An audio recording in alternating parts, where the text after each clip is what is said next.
Capítulo 2. La gran imagen. Versículo 1. Y en el segundo año del reinado de Nabucodonosor, Nabucodonosor soñó sueños, en los que su espíritu se turbaba, y su sueño se apartaba de él. Daniel fue llevado en cautiverio en el primer año de Nabucodonosor. Durante 3 años fue puesto bajo instructores, durante los cuales, por supuesto, no sería considerado entre los sabios del reino, ni participaría en los asuntos públicos. Sin embargo, en el segundo año de Nabucodonosor, las transacciones registradas en este capítulo tuvieron lugar. ¿Cómo, entonces, se pudo traer a Daniel para interpretar el sueño del rey en su segundo año? La explicación radica en el hecho de que Nabucodonosor reinó durante 2 años junto con su padre, Nabopolassar. A partir de este momento los judíos contaron, mientras que los caldeos contaron desde que comenzó a reinar solo, al fallecer su padre. Por lo tanto, el año aquí mencionado fue el segundo año de su reinado según el cálculo de los caldeos, pero el cuarto según los judíos. Parece ser que al año siguiente de que Daniel terminara de prepararse para participar en los asuntos del imperio caldeo, la providencia de Dios le dio una repentina y maravillosa notoriedad en todo el reino. Versículo 2. Entonces el rey mandó llamar a los magos, astrólogos, hechiceros y caldeos para que le mostraran sus sueños. Así que vinieron y se presentaron ante el rey. Los magos eran tales que practicaban la magia, usando el término en su mal sentido, es decir, practicaban todos los ritos y ceremonias supersticiosas de los adivinos, de los hechiceros, etc. Los astrólogos eran hombres que pretendían predecir acontecimientos futuros mediante el estudio de las estrellas. La ciencia, o la superstición, de la astrología fue ampliamente cultivada por las naciones orientales de la antigüedad. Los hechiceros pretendían mantener la comunicación con los muertos.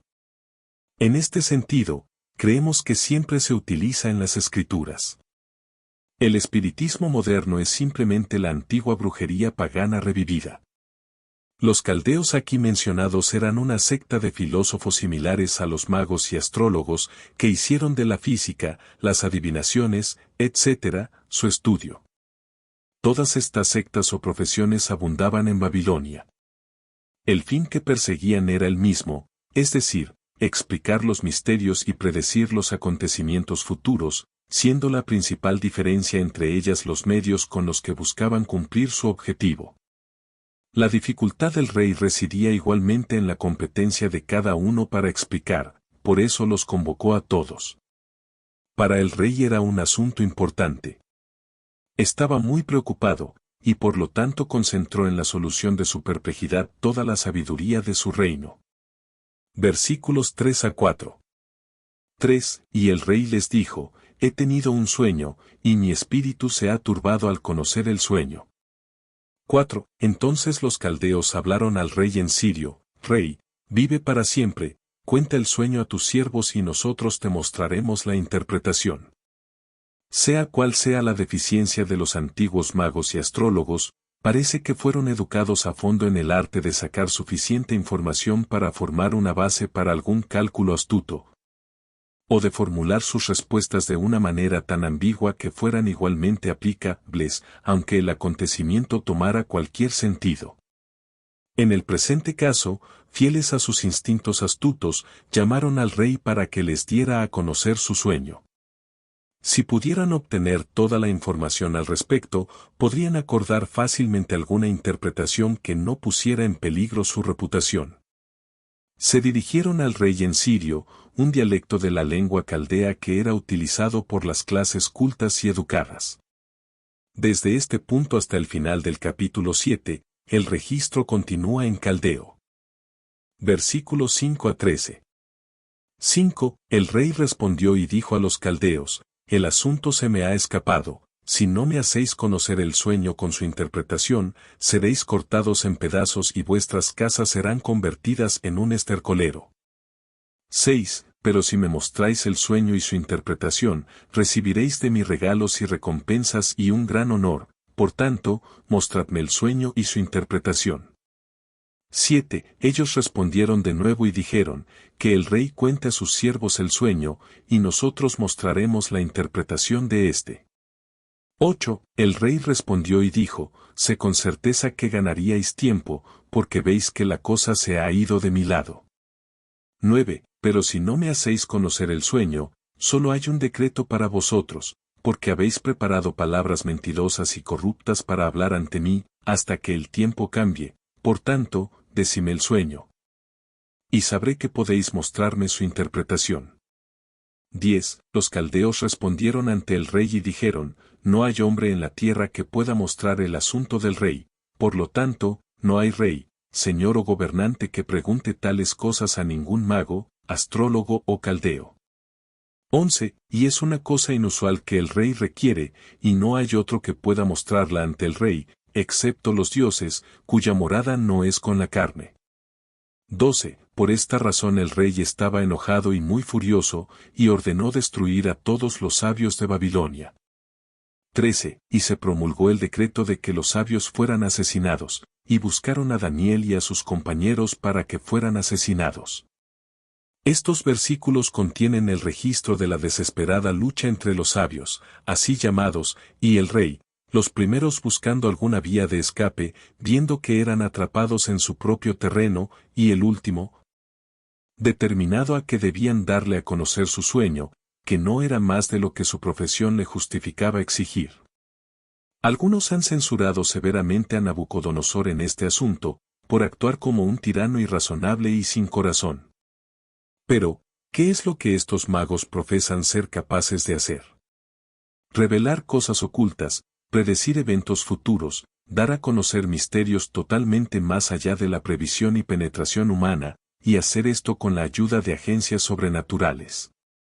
Si, entonces, su afirmación valía algo, ¿no podrían hacer saber al rey lo que había soñado? Ciertamente podrían. Y si eran capaces, conociendo el sueño, de dar una interpretación fiable del mismo, ¿no podrían también dar a conocer el propio sueño del rey cuando éste lo hubiese olvidado? Ciertamente, si había alguna virtud en su pretendida relación con el otro mundo. Por lo tanto, no había nada de injusto en la demanda de Nabucodonosor de que dieran a conocer su sueño. Y cuando declararon, versículo 11, que nadie más que los dioses cuya morada no era con la carne podían dar a conocer el asunto del rey, fue un reconocimiento implícito de que no tenían comunicación con estos dioses. Y no sabían nada más allá de lo que la sabiduría y el discernimiento humanos podían revelar. Por esta causa, el rey estaba enojado y muy furioso. Vio que él y todo su pueblo eran víctimas de un engaño. Los acusó, versículo 9, de tratar de perder el tiempo hasta que el momento cambie, o hasta que el asunto haya pasado de tal manera de su mente que su ira ante su duplicidad se calme, y él mismo recuerde el sueño. O no solicite conocerlo e interpretarlo.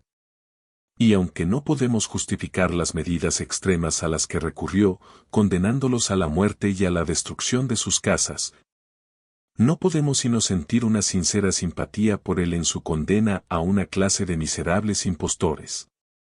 La severidad de sus sentencias se debió probablemente más a las costumbres de la época que a cualquier maldad por parte del rey. Sin embargo, fue un paso audaz y desesperado. Considere quiénes fueron los que así incurrieron en la ira del rey. Eran numerosas, opulentas e influyentes sectas.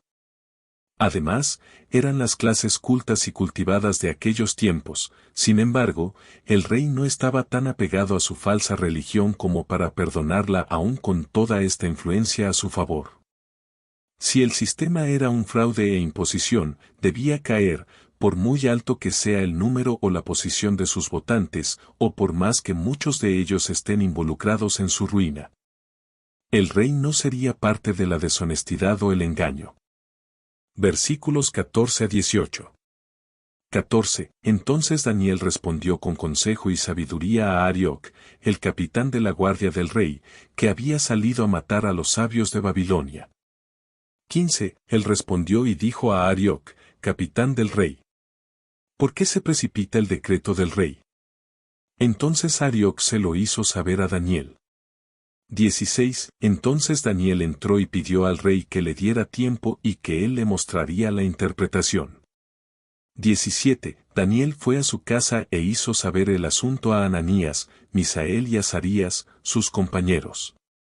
18. Que desearan la misericordia del Dios del cielo con respecto a este secreto, que Daniel y sus compañeros no perecieran con el resto de los sabios de Babilonia.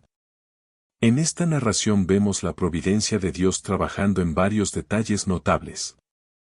1. Fue providencial que el sueño del rey dejara una impresión tan poderosa en su mente que lo elevara a la mayor altura de la ansiedad, y sin embargo la cosa en sí misma desapareciera de su recuerdo. Esto condujo a la completa exposición del falso sistema de los magos y otros maestros paganos, pues cuando se les puso a prueba para dar a conocer el sueño, se comprobó que no eran capaces de hacer lo que su profesión les obligaba a hacer. 2. Era notable que Daniel y sus compañeros, tan recientemente declarados por el rey 10 veces mejor que todos sus magos y astrólogos, no hubieran sido consultados antes, o mejor dicho, no hubieran sido consultados en absoluto, en este asunto. Pero hubo una providencia en esto. Así como el sueño se le ocultó al rey, también se le impidió recurrir a Daniel para que resolviera el misterio. Porque si hubiera llamado a Daniel al principio, y si hubiera dado a conocer el asunto de inmediato, los magos no habrían sido llevados a la prueba. Pero Dios daría la primera oportunidad a los sistemas paganos de los caldeos. Les dejaría probar, y fallarían ignominiosamente, y confesarían su total incompetencia, incluso bajo pena de muerte. Para que estuviesen mejor preparados para reconocer su mano cuando finalmente la extendiera en favor de sus siervos cautivos, y por el honor de su propio nombre. 3. Parece que el primer indicio que Daniel tuvo del asunto fue la presencia de los verdugos, acudiendo a su arresto. Estando su propia vida en riesgo, sería llevado a buscar al Señor con todo su corazón hasta que trabajara por su liberación. Daniel obtuvo su petición de tiempo al rey para considerar el asunto, un privilegio que probablemente ninguno de los magos podría haber obtenido, ya que el rey ya los había acusado de preparar palabras mentirosas y corruptas y de buscar ganar tiempo para este mismo propósito. Daniel fue inmediatamente a sus 3 compañeros, y los comprometió a unirse a él en el deseo de la misericordia del Dios del cielo con respecto a este secreto. Podría haber orado a solas, y sin duda habría sido escuchado, pero entonces, como ahora, en la unión del pueblo de Dios prevalece el poder, y la promesa del cumplimiento de lo que se pide. Es a los 2 o 3 que se pongan de acuerdo sobre ello, Mateo 18:20. Versículos 19 a 23. 19. Entonces el secreto fue revelado a Daniel en una visión nocturna. Entonces Daniel bendijo al Dios del cielo. 20. Daniel respondió y dijo, bendito sea el nombre de Dios por los siglos de los siglos, porque suyo es el poder y la sabiduría. Y él cambia los tiempos y las estaciones, quita reyes, y pone reyes, da la sabiduría a los sabios, y la ciencia a los entendidos. 22. Revela las cosas profundas y secretas, conoce lo que hay en las tinieblas, y la luz mora con él. 23. Te doy gracias y te alabo, oh Dios de mis padres, que me has dado sabiduría y fuerza, y me has dado a conocer ahora lo que deseábamos de ti, pues nos has dado a conocer ahora el asunto del rey. No sabemos si la respuesta llegó mientras Daniel y sus compañeros ofrecían sus peticiones. Si fue así, muestra su perseverancia en el asunto, pues fue a través de una visión nocturna que Dios se manifestó en su favor, lo cual demostraría que continuaron con sus súplicas, como se podría deducir razonablemente, hasta bien entrada la noche, y no cesaron hasta obtener la respuesta. O, si su tiempo de oración se hubiera concluido, y Dios en un momento posterior enviara la respuesta, nos mostraría que, como sucede a veces, las oraciones no son inútiles, aunque no sean respondidas inmediatamente. Algunos piensan que el asunto fue dado a conocer a Daniel por su sueño, el mismo sueño que Nabucodonosor había soñado, pero Matthew Henry considera más probable que estando despierto y perseverando insistentemente en oración, Y velando en ella, el sueño mismo y la interpretación de éste le fue comunicado por el ministerio de un ángel, abundantemente para su satisfacción. Las palabras visión nocturna significan todo lo que se ve, ya sea a través de sueños o visiones. Daniel inmediatamente ofreció alabanzas a Dios por su trato misericordioso con ellos, y aunque su oración no se preserva, su respuesta de acción de gracias se registra plenamente. Dios se siente honrado por nuestra alabanza a Él por las cosas que ha hecho por nosotros, así como por el reconocimiento de nuestra necesidad de su ayuda a través de la oración. Dejemos que el curso de Daniel sea nuestro ejemplo en este sentido. Que ninguna misericordia de la mano de Dios deje de tener su debida respuesta de agradecimiento y alabanza. ¿No fueron limpiados 10 leprosos? ¿Pero dónde están los 9? Pregunta Cristo con tristeza, Lucas 17:17. Daniel tenía la mayor confianza en lo que se le había mostrado.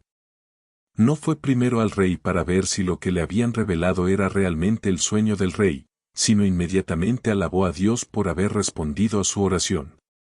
Aunque el asunto fue revelado a Daniel, no se honró a sí mismo como si fuera solo por sus oraciones que esto se había obtenido, sino que inmediatamente asoció a sus compañeros consigo mismo. Y reconoció que era tanto una respuesta a sus oraciones como a las suyas. Fue, dijo, lo que deseábamos de ti, y tú nos lo has hecho saber. Versículo 24. Entonces Daniel se presentó ante Arioc, a quien el rey había ordenado destruir a los sabios de Babilonia, fue y le dijo así: no destruyas a los sabios de Babilonia, llévame ante el rey y le mostraré la interpretación. El primer ruego de Daniel es para los sabios de Babilonia. No los destruyas, porque el secreto del rey es revelado. Es cierto que esta revelación no fue hecha por ningún mérito suyo o de sus sistemas paganos de adivinación, ellos eran dignos de tanta condenación como antes. Pero su propia confesión de impotencia total en el asunto fue suficiente humillación para ellos, y Daniel estaba ansioso de que participaran de los beneficios que se le mostraban como para que se les perdonara la vida. Así se salvaron porque había un hombre de Dios entre ellos. Y así es siempre. Por el bien de Pablo y Silas, todos los prisioneros con ellos fueron liberados, Hechos 16:26. Por amor a Pablo, las vidas de todos los que navegaron con él fueron salvadas, Hechos 27:24. Así los malvados se benefician de la presencia de los justos. Sería bueno que recordaran las obligaciones bajo las cuales están colocados. ¿Qué es lo que salva al mundo hoy en día? ¿Por el bien de quién se salva todavía? Por el bien de los pocos justos que quedan. Si se eliminan, ¿cuánto tiempo se permitiría a los malvados seguir su carrera de culpabilidad? No más de lo que sufrieron los antediluvianos, después de que Noé entrara en el arca, o los sodomitas, después de que Lot saliera de su contaminada y contaminante presencia. Si solo 10 personas justas hubieran podido ser encontradas en Sodoma, la multitud de sus malvados habitantes se habrían salvado. Sin embargo, los malvados despreciarán, ridiculizarán y oprimirán a aquellos por los que se les permite disfrutar de la vida y de todas sus bendiciones. Versículo 25. Entonces Arioc trajo a Daniel ante el rey apresuradamente, y le dijo así: he encontrado un hombre de los cautivos de Judá, que dará a conocer al rey la interpretación. Es siempre una característica de los ministros y cortesanos congraciarse con su soberano. Así que aquí Arioc presentó que había encontrado un hombre que podía dar a conocer la interpretación deseada, como si con gran desinterés, en nombre del rey, hubiera estado buscando a alguien para resolver su dificultad. Y por fin lo había encontrado. Para descubrir este engaño de su verdugo principal, el rey no tuvo más que recordar, como probablemente hizo, su entrevista con Daniel, versículo 16, y la promesa de Daniel, si se le concedía tiempo, de mostrar la interpretación. Versículo 26 al 28. 27. El rey respondió y dijo a Daniel, cuyo nombre era Belsasar: ¿puedes hacerme conocer el sueño que he visto y su interpretación? 27. Daniel respondió en presencia del rey, y dijo: el secreto que el rey ha pedido no pueden mostrarlo al rey los sabios, los astrólogos, los magos y los adivinos. 28. Pero hay un Dios en el cielo que revela los secretos y da a conocer al rey Nabucodonosor lo que será en los últimos días. Tu sueño y las visiones de tu cabeza en tu cama son estas. ¿Puedes tú dar a conocer el sueño? Fue el dudoso saludo del rey a Daniel al llegar a su presencia. A pesar de su conocimiento previo de Daniel, el rey parece haber cuestionado su capacidad, tan joven e inexperta, para dar a conocer un asunto en el que los ancianos y venerables magos y adivinos habían fracasado por completo. Daniel declaró claramente que los sabios, astrólogos, adivinos y magos no podían dar a conocer este secreto. Estaba más allá de su poder. Por lo tanto, el rey no debería enojarse con ellos, ni confiar en sus ineficientes supersticiones. Entonces procedió a dar a conocer al verdadero Dios, que gobierna en el cielo, y es el único revelador de los secretos. Y es él, dice Daniel, quien da a conocer al rey Nabucodonosor lo que sucederá en los últimos días. Versículos 29 al 30. 29. En cuanto a ti, oh rey, tus pensamientos vinieron a tu mente en tu cama, sobre lo que había de suceder en lo porvenir, y el que revela los secretos te hace saber lo que va a suceder. 30. Pero en cuanto a mí, este secreto no me es revelado por ninguna sabiduría que yo tenga más que cualquier otro ser viviente, sino que por su causa se dará a conocer la interpretación al rey. Y para que tú conozcas los pensamientos de tu corazón. Aquí se destaca otro de los rasgos admirables del carácter de Nabucodonosor. A diferencia de algunos gobernantes que llenan sus días con locura y libertinaje sin tener en cuenta el futuro, él pensó hacia adelante en los días por venir. Con un ansioso deseo de conocer los acontecimientos que sobrevendrían. Su objetivo era, sin duda, saber cómo hacer una sabia mejora del presente. Por esta razón Dios le dio este sueño, que debemos considerar como una muestra del favor divino hacia el rey, ya que había muchas otras maneras en las que la verdad involucrada en este asunto podría haber sido sacada a la luz. Igualmente para el honor del nombre de Dios y el bien de su pueblo tanto en ese momento como a través de las generaciones subsiguientes. Sin embargo, Dios no trabajaría para el rey independientemente de su propio pueblo. Por lo tanto, aunque le dio el sueño al rey, envió la interpretación a través de uno de sus propios sirvientes reconocidos. Daniel primero negó todo crédito para sí mismo en la transacción, y luego para modificar un poco los sentimientos de orgullo que hubiera sido natural para el rey tener, en vista de ser así notado por el Dios del cielo. Le informó indirectamente que, aunque el sueño le había sido dado, no fue por su bien en su totalidad que la interpretación fue enviada, sino por el bien de quienes a través de los cuales debería ser dada a conocer. Dios tenía algunos sirvientes allí, y era para ellos que estaba trabajando. Ellos son más valiosos a sus ojos que los reyes y potentados más poderosos de la tierra. Si no hubiera sido por ellos, el rey nunca hubiera tenido la interpretación de su sueño, probablemente ni siquiera el sueño mismo. Así, cuando se rastrea su origen, todos los favores, a quien quiera que se le otorguen, se encuentran debido a la consideración que Dios tiene por sus propios hijos. Cuán completa fue la obra de Dios en este caso. Con este único acto de revelar el sueño del rey a Daniel, logró los siguientes objetivos: 1. Dio a conocer al rey las cosas que deseaba, 2. Salvó a sus siervos que confiaban en él. 3. Trajo de manera notable ante la nación caldea el conocimiento del verdadero Dios. 4. Derramó su desprecio sobre los falsos sistemas de los adivinos y magos. Y 5. Honró su propio nombre y exaltó a sus siervos ante los ojos de ellos. Versículos 31 al 35. 31. Tú, oh rey, viste y contemplaste una gran imagen. Esta gran imagen, cuyo brillo era excelente, estuvo de pie ante ti, y su forma era terrible. 32. La cabeza de esta imagen era de oro fino, su pecho y sus brazos de plata, su vientre y sus muslos de bronce. 33. Sus piernas de hierro, sus pies parte de hierro y parte de arcilla. 34. Viste hasta que fue cortada una piedra sin manos, que golpeó la imagen en sus pies que eran de hierro y arcilla, y la desmenuzó.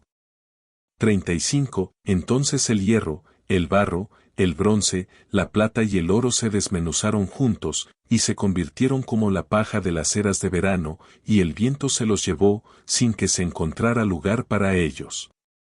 Y la piedra que hirió la imagen se convirtió en una gran montaña, y llenó toda la tierra. Nabucodonosor, que practicaba la religión caldea, era un idólatra. Una imagen era un objeto que llamaba su atención y respeto a la vez.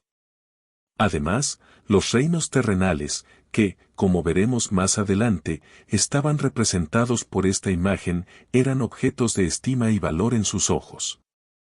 Con una mente no iluminada por la luz de la revelación, no estaba preparado para poner una verdadera valoración a la riqueza y gloria terrenal, y para mirar a los gobiernos terrenales en su verdadera luz. De ahí la asombrosa armonía entre la valoración que él ponía en estas cosas y el objeto por el cual se simbolizaban ante él.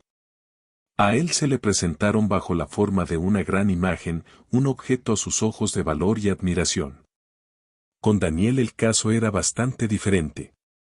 Él fue capaz de ver en su verdadera luz toda la grandeza y la gloria no construida en el favor y la aprobación de Dios, y por lo tanto estos mismos reinos terrenales después se le mostraron a él, véase el capítulo 7. Bajo la forma de bestias salvajes crueles y voraces. Pero cuán admirablemente adaptada estaba esta representación para transmitir una necesaria y gran verdad a la mente de Nabucodonosor.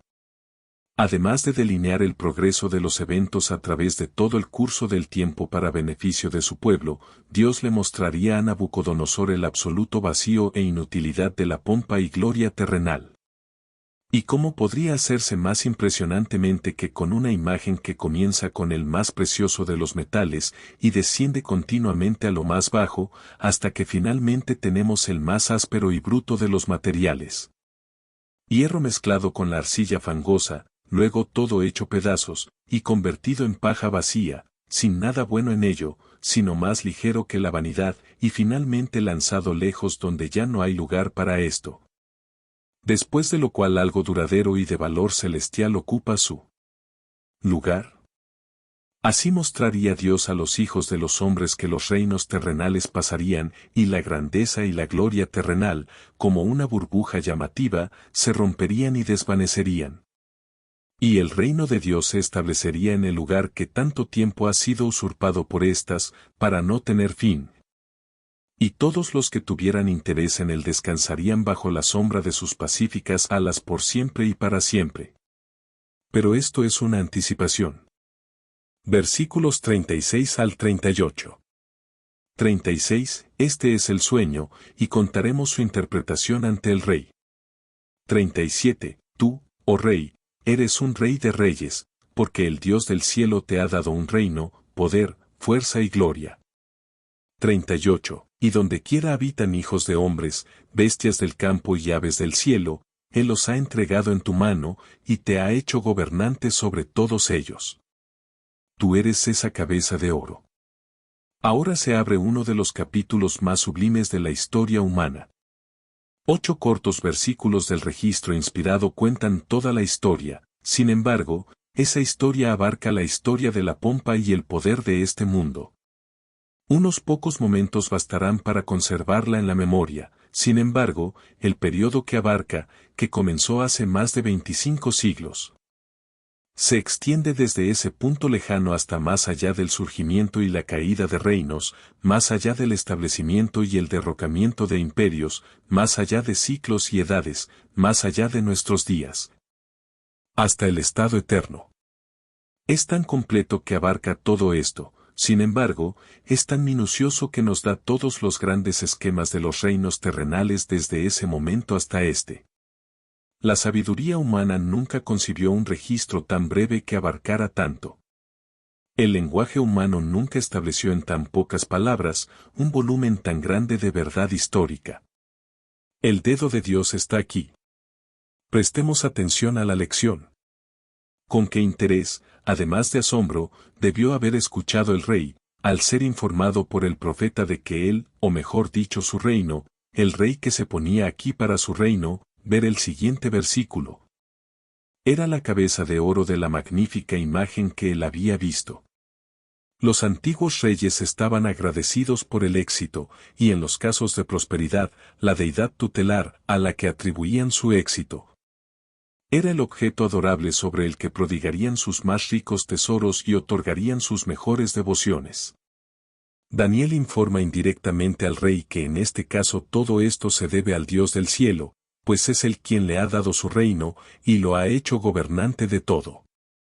Esto lo alejaría del orgullo de pensar que él había alcanzado su posición por su propio poder y sabiduría, y alistaría la gratitud de su corazón hacia el verdadero Dios.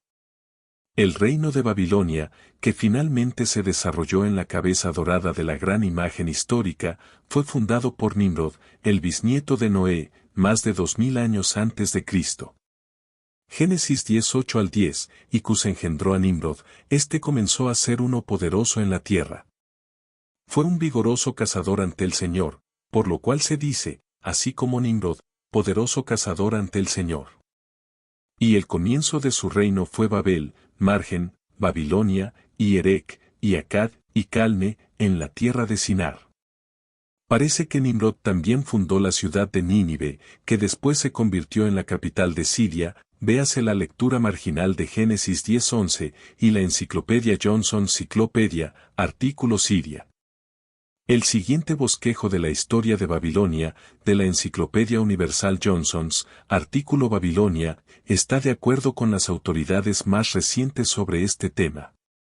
Alrededor del año 1270 a.C., los reyes asirios se convirtieron en amos de Caldea, o Babilonia, de la cual Babilonia era la capital. Este país fue después gobernado por una dinastía asiria de reyes, que reinó en Babilonia, y a veces hizo la guerra contra los que reinaban en la propia Asiria. En otras ocasiones los reyes de Babilonia eran tributarios de los de Asiria. Pasaron varios siglos en los que la historia de Babilonia está casi en blanco. En la época de Tiglat-Pailse de Asiria, Nabonazar ascendió al trono de Babilonia en el año 747 a.C. Se le celebra por la era cronológica que lleva su nombre, y que comenzó en el año 747 a.C. Alrededor del año 720 Merodach se convirtió en rey de Babilonia, y envió embajadores a Ezequías, rey de Judá, véase Segunda de Reyes 20, e Isaías 39. Unos años más tarde, Sargón, rey de Asiria, derrotó y destronó a Merodach. Sennacherib completó la sujeción de Babilonia, anexándola al imperio asirio alrededor del año 690 a.C. La conquista de Nínive y la subversión del imperio asirio, que se efectuó alrededor del año 625 a.C., por Siaxeres el Medo y su aliado Nabopolassar, el rebelde gobernador de Babilonia, permitió a este último fundar el imperio babilónico, que fue el cuarto de las 5 grandes monarquías de Rawlinson, e incluyó el valle del Eufrates, Susiana, Siria y Palestina. Su reinado duró unos 21 años, y probablemente fue pacífico, ya que su historia está casi en blanco, pero en el año 605 a.C. su ejército derrotó a Neco, rey de Egipto, que había invadido Siria. Le sucedió su hijo más famoso, Nabucodonosor, 604 a.C., que fue el más grande de los reyes de Babilonia. Jerusalén fue tomada por Nabucodonosor en el primer año de su reinado, y en el tercer año de Joacim, rey de Judá, Daniel 1:1. En el año 606 a.C. Nabucodonosor reinó 2 años junto con su padre, Nabopolassar. A partir de este momento los judíos computaron su reinado, pero los caldeos a partir del año 604 a.C., fecha de su único reinado, como se ha dicho anteriormente. Respecto a los sucesores de Nabucodonosor, la autoridad arriba citada añade, murió en el año 561 a.C. y fue sucedido por su hijo Evil-Merodach que reinó solo 2 años. Nabonadio, o Labineto, que se convirtió en rey en el año 555 a.C., formó una alianza con Creso contra Ciro el Grande. Parece que compartió el poder real con su hijo, Belsasar, cuya madre era hija de Nabucodonosor. Ciro sitió Babilonia, que tomó por estratagema en el 538 a.C., y con la muerte de Belsasar, a quien los persas mataron, el reino de Babilonia dejó de existir. Cuando decimos que la imagen de Daniel 2 simboliza las 4 grandes monarquías universales proféticas y consideramos a Babilonia como la primera de ellas, nos preguntamos cómo puede ser esto cierto. Cuando cada país del mundo no estaba absolutamente bajo el dominio de ninguno de ellos. Así, Babilonia nunca conquistó Grecia o Roma, pero Roma fue fundada antes de que Babilonia se elevara al cenit de su poder. La posición y la influencia de Roma, sin embargo, eran entonces totalmente prospectivas. Y no es contrario a la profecía que Dios empiece a preparar a sus agentes muchos años antes de que entren en la parte prominente que han de desempeñar en el cumplimiento de la profecía. Debemos situarnos con el profeta y ver estos reinos desde el mismo punto de vista. Entonces debemos, como es correcto, considerar sus declaraciones a la luz del lugar que ocupó, el tiempo en que escribió y las circunstancias por las cuales estuvo rodeado. Es una regla de interpretación evidente el hecho de que las naciones se observen en la profecía al vincularse con el pueblo de Dios de manera tal que es necesario mencionarlas para que los registros de la historia sagrada sean completos. Cuando fue este el caso de Babilonia, desde el punto de vista del profeta, fue el objeto más grande y dominante del mundo político. A sus ojos, necesariamente eclipsó todo lo demás, y naturalmente hablaría de ella como un reino que tiene dominio sobre toda la tierra. Por lo que sabemos, todas las provincias o países contra los que Babilonia se movía en la cima de su poder, eran sometidos por sus armas. En este sentido, todos estaban en su poder, y este hecho explicará el lenguaje un tanto hiperbólico del versículo 38. El hecho de que hubiera algunas porciones de territorio y un número considerable de personas desconocidas para la historia y fuera de los límites de la civilización tal como existía entonces, las cuales no fueron descubiertas ni sometidas, no es un hecho de suficiente fuerza o importancia para condenar la expresión del profeta o para falsificar la profecía. En el año 606 a.C. Babilonia entró en contacto con el pueblo de Dios, cuando Nabucodonosor conquistó Jerusalén y condujo a Judá al cautiverio. Llega en este punto, por consiguiente, al campo de la profecía, al final de la teocracia judía. El carácter de este imperio está indicado por la naturaleza del material que compone la porción de la imagen por la que fue simbolizada la cabeza de oro. Era el reino dorado de una edad de oro.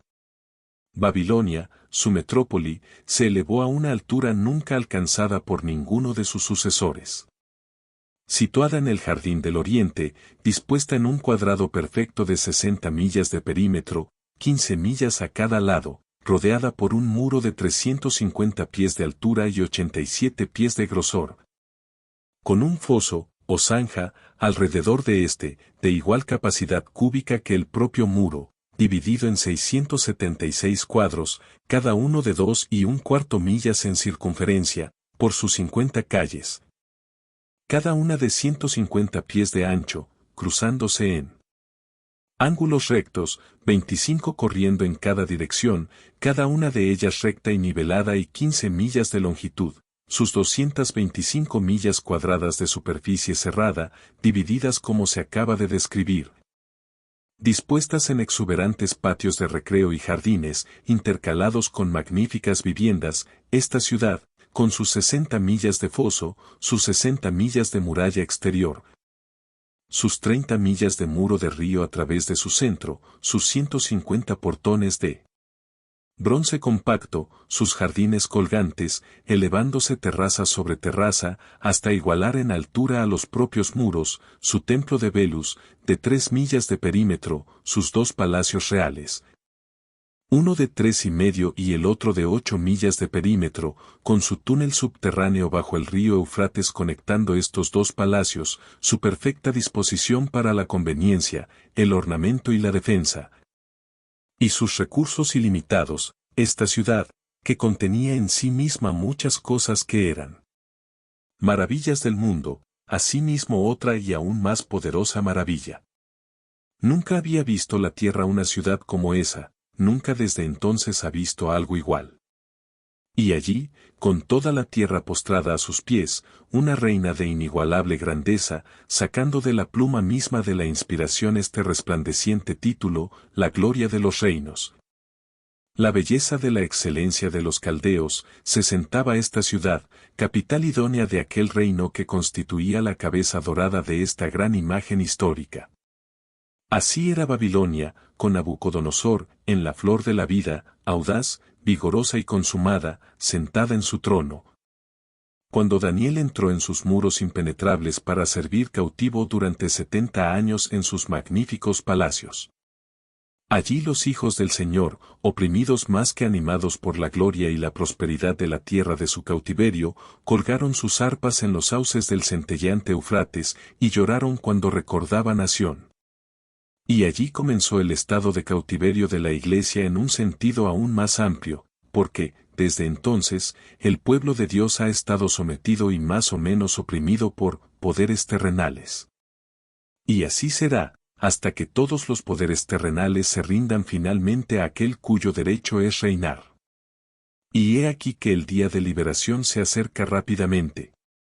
En otra ciudad, no solo Daniel, sino todos los hijos de Dios desde el más pequeño al más grande, desde el de más bajo al más alto, del primero al último, están a punto de entrar a una ciudad no solo de 60 millas de perímetro, sino de 1500 millas, una ciudad cuyos muros no son de ladrillo y asfalto, sino de piedras preciosas y jaspe, cuyas calles no son las calles empedradas de Babilonia, lisas y hermosas como eran, sino de oro transparente, cuyo río no son las aguas lúgubres del Eufrates, sino el río de la vida, cuya música no son los suspiros y lamentos de los cautivos descorazonados, sino los emocionantes himnos de victoria sobre la muerte y la tumba, que las multitudes rescatadas elevarán.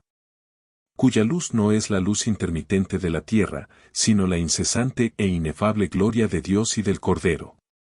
En esta ciudad entrarán, no como cautivos que entran en tierra extranjera, sino como exiliados regresando a la casa de su padre, no como a un lugar donde palabras escalofriantes como esclavitud, servidumbre y opresión pesarán sobre sus espíritus, sino en uno donde las dulces palabras, hogar, libertad, paz, pureza, dicha inefable y vida interminable, estremecerán sus pechos con deleite por siempre y para siempre. Sí, nuestras bocas se llenarán de risas y nuestra lengua de cantos, cuando el Señor hiciere tornar la cautividad de Sión. Salmo 126, 1 y 2, Apocalipsis 21, 1 al 27. Versículo 39. Y después de ti se levantará otro reino inferior a ti, y otro tercer reino de bronce, el cual dominará sobre toda la tierra. Nabucodonosor reinó 43 años, y fue sucedido por los siguientes gobernantes, su hijo, Evil-Merodach, 2 años, Neriglisar, su yerno, 4 años, Laboroso-Archod, hijo de Neriglisar, 9 meses, lo cual, siendo menos de un año, no se cuenta en el canon de Ptolomeo, y por último, Nabonadio, cuyo hijo, Belsasar, nieto de Nabucodonosor, estaba asociado con él en el trono, y con quien ese reino llegó a su fin. En el primer año de Neriglisar, solo 2 años después de la muerte de Nabucodonosor, estalló esa guerra fatal entre los babilonios y los medos, que iba a resultar en la subversión total del reino babilónico.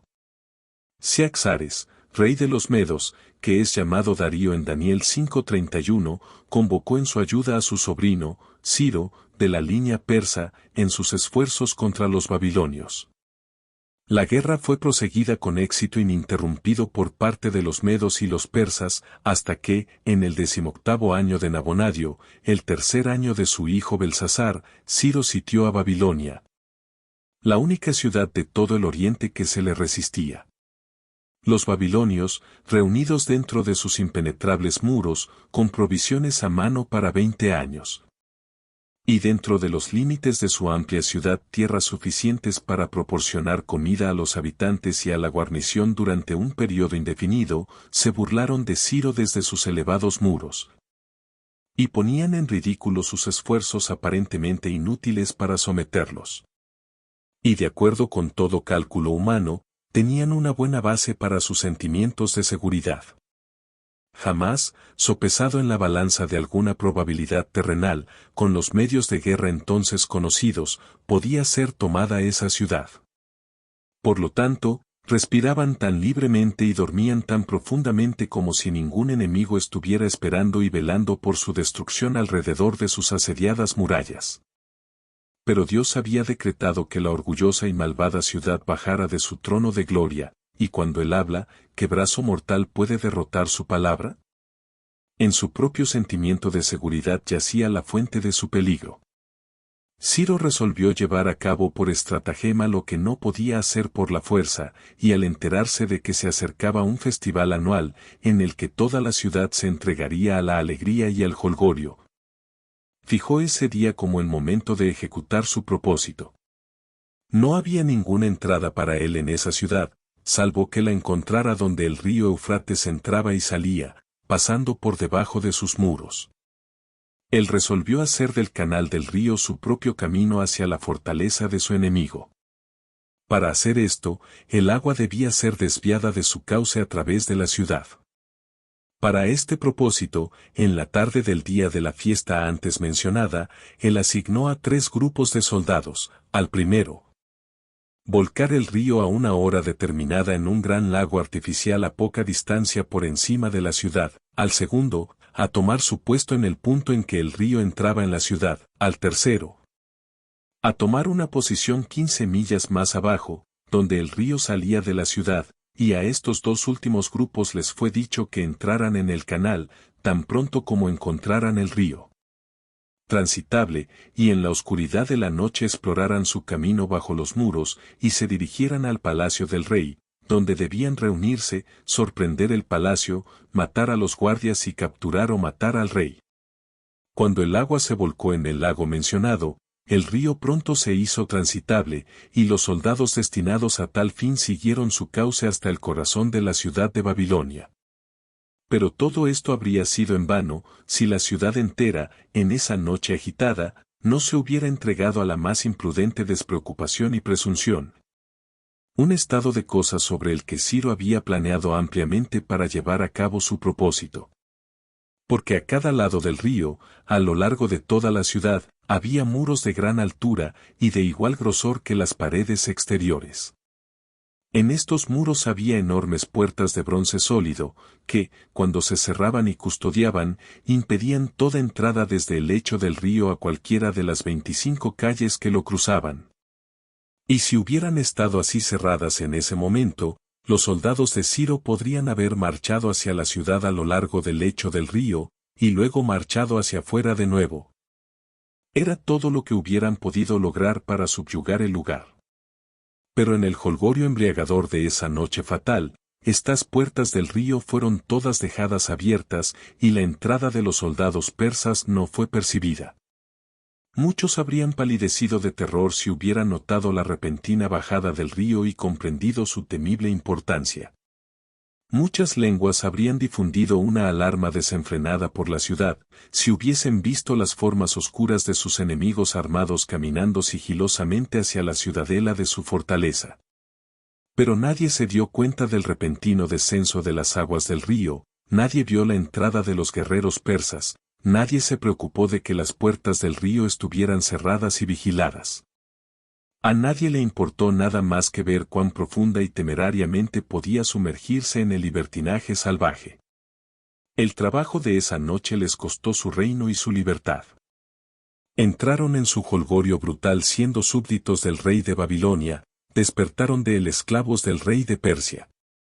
Los soldados de Ciro dieron a conocer por primera vez su presencia en la ciudad al caer sobre los guardias reales en el mismo vestíbulo del palacio del rey. Belsasar pronto se dio cuenta de la causa del disturbio, y murió en vano luchando por su vida en peligro. La fiesta de Belsasar se describe en el capítulo 5 de Daniel, y la escena se cierra con el simple registro: en aquella noche Belsasar el rey de los caldeos fue asesinado. Y Darío el Medo tomó el reino, siendo alrededor de 62 años. Así la primera división de la gran imagen fue completada. Otro reino había surgido, como el profeta había declarado. La primera parte del sueño profético se cumplió. Pero antes de despedirnos de Babilonia, echemos una mirada hacia el final de su melancólica historia. Naturalmente, se supondría que el conquistador, al poseer una ciudad tan magnífica, que superaba con creces a cualquier otra del mundo, la tomaría como sede de su imperio y la mantendría en su primer esplendor. Pero Dios había dicho que esa ciudad se convertiría en un montón de ruinas, y en la morada de las bestias del desierto, que sus casas estarían llenas de criaturas lastimeras. Que las bestias salvajes de las islas llorarían en sus desoladas moradas, y los dragones en sus lugares de deleite. Isaías 13:19-22. Esta primero debía ser abandonada. Ciro removió la sede imperial a Susa, una célebre ciudad en la provincia de Elam, al este de Babilonia, a orillas del río Choaspes, un brazo del Tigris. Esto fue probablemente hecho, dice Prideaux, en el primer año de su único reinado. Siendo provocado el orgullo de los babilonios particularmente por este acto, en el quinto año de Darío Histaspes, en el año 517 a.C., se levantaron en rebelión, lo que trajo sobre ellos mismos toda la fuerza del imperio persa. Sopiro, uno de los principales comandantes de Darío, habiéndose cortado la nariz y las orejas y destrozado el cuerpo con rayas, huyó en esta condición hacia los sitiados, aparentemente ardiendo en deseos de vengarse de Darío por su gran crueldad al mutilarlo así. Así se ganó la confianza de los babilonios hasta que finalmente lo nombraron jefe comandante de sus tropas, con lo cual traicionó a la ciudad en manos de su amo. Y para evitar que alguna vez se rebelaran, Darío atravesó con un palo a 3.000 de los que habían sido más activos en la revuelta. Quitó las puertas de bronce de la ciudad y derribó las murallas de 200 por 50 codos. Este fue el comienzo de su destrucción. Con este acto, quedó expuesta a los estragos de todas las bandas hostiles. Jerjes, a su regreso de Grecia, saqueó el templo de Belus de sus inmensas riquezas y luego dejó la excelsa estructura en ruinas. Alejandro el Grande se esforzó por reconstruirla, pero después de emplear a 10.000 hombres durante 2 meses para limpiar la basura, murió por exceso de borrachera y desenfreno, y la obra fue suspendida. En el año 294 a.C., Seleuco Nicator construyó la ciudad de la Nueva Babilonia en su vecindario, y tomó gran parte del material y muchos de los habitantes de la vieja ciudad, para construir y poblar la nueva. Ya casi agotados los habitantes, la negligencia y el deterioro se reflejaban con temor en la antigua ciudad. La violencia de los príncipes de Partía aceleró su ruina. A finales del siglo IV, fue utilizada por los reyes persas como un recinto para las bestias salvajes. A finales del siglo XII, según un célebre viajero, las pocas ruinas que quedaban del palacio de Nabucodonosor estaban tan llenas de serpientes y reptiles venenosos que no podían, sin gran peligro, ser inspeccionadas de cerca. Y actualmente apenas quedan restos de las ruinas que marcan el lugar donde una vez estuvo la ciudad más grande, rica y orgullosa que el mundo haya visto. Así, la ruina de la Gran Babilonia nos muestra con qué precisión Dios cumplirá su palabra, y hará que las dudas del escepticismo parezcan ceguera voluntaria. Y después de ti se levantará otro reino inferior a ti. El uso de la palabra reino aquí muestra que los reinos, y no los reyes en particular, están representados por las diferentes partes de esta imagen, y por lo tanto cuando se le dijo a Nabucodonosor: tú eres esta cabeza de oro, aunque se usó el pronombre personal, se refería al reino, no a la persona del rey. El reino que le sigue, Medo-Persia, es el que corresponde al pecho y los brazos de plata de la gran imagen. Debía ser inferior al reino precedente. ¿En qué sentido inferior? No en poder, porque era su conquistador. No en extensión, Porque Ciro sometió todo el este desde el mar Egeo hasta el río Indo, y así erigió el imperio más extenso que hasta entonces había existido. Pero era inferior en riqueza, lujo y magnificencia. Visto desde el punto de vista de las escrituras, el principal evento bajo el imperio babilónico fue el cautiverio de los hijos de Israel. Así que el principal evento bajo el reino medo-persa fue la restauración de Israel a su propia tierra. Al tomar Babilonia, en el año 538 a.C., Ciro, como acto de cortesía, asignó el primer lugar del reino a su tío, Darío. Pero, 2 años después, en el año 536 a.C., Darío murió, y en el mismo año también murió Cambises, rey de Persia, padre de Ciro. Por estos eventos, Ciro quedó como único monarca de todo el imperio. En este año, culminaban los 70 años de cautiverio de Israel, y Ciro emitió su famoso decreto para el regreso de los judíos y la reconstrucción de su templo. Esta fue la primera entrega del gran decreto para la restauración y reconstrucción de Jerusalén, Esdras 6:14, que se completó en el 7º año del reinado de Artajerjes. En el año 457 a.C., y marcó, como se verá más adelante, el comienzo de los 2300 días de Daniel 8, el periodo profético más largo e importante mencionado en la Biblia. Daniel 9:25. Después de un reinado de 7 años, Ciro dejó el reino a su hijo Cambises, llamado Asuero en Esdras 4:6, que reinó 7 años y 5 meses, hasta el año 522 a.C. 8 monarcas, cuyos reinados variaron de 7 meses a 46 años cada uno, tomaron el trono en orden hasta el año 336 a.C., como sigue: Esmerdis el mago, llamado Artajerjes en Esdras 4:7, 7 meses, en el año 522 a.C., Darío Istaspes, desde el año 521 al 486 a.C., Jerjes, desde el año 485 al 465 a.C., Artajerjes Longímano, desde el año 464 al 424 a.C., Darío Noto, desde el año 423 al 405 a.C., Artajerjes Memnón, desde el año 404 al 359 a.C., Oco, desde el año 358 al 338 a.C., Arcés, desde el año 337 al 336 a.C. El año 335 se establece como el primero de Darío Codomano, el último de la línea de los antiguos reyes persas. Este hombre, según Plideaux, era de noble estatura, buena persona, de gran valor personal y de una disposición amable y generosa. Si hubiera vivido en cualquier otra época, una larga y espléndida carrera habría sido sin duda suya.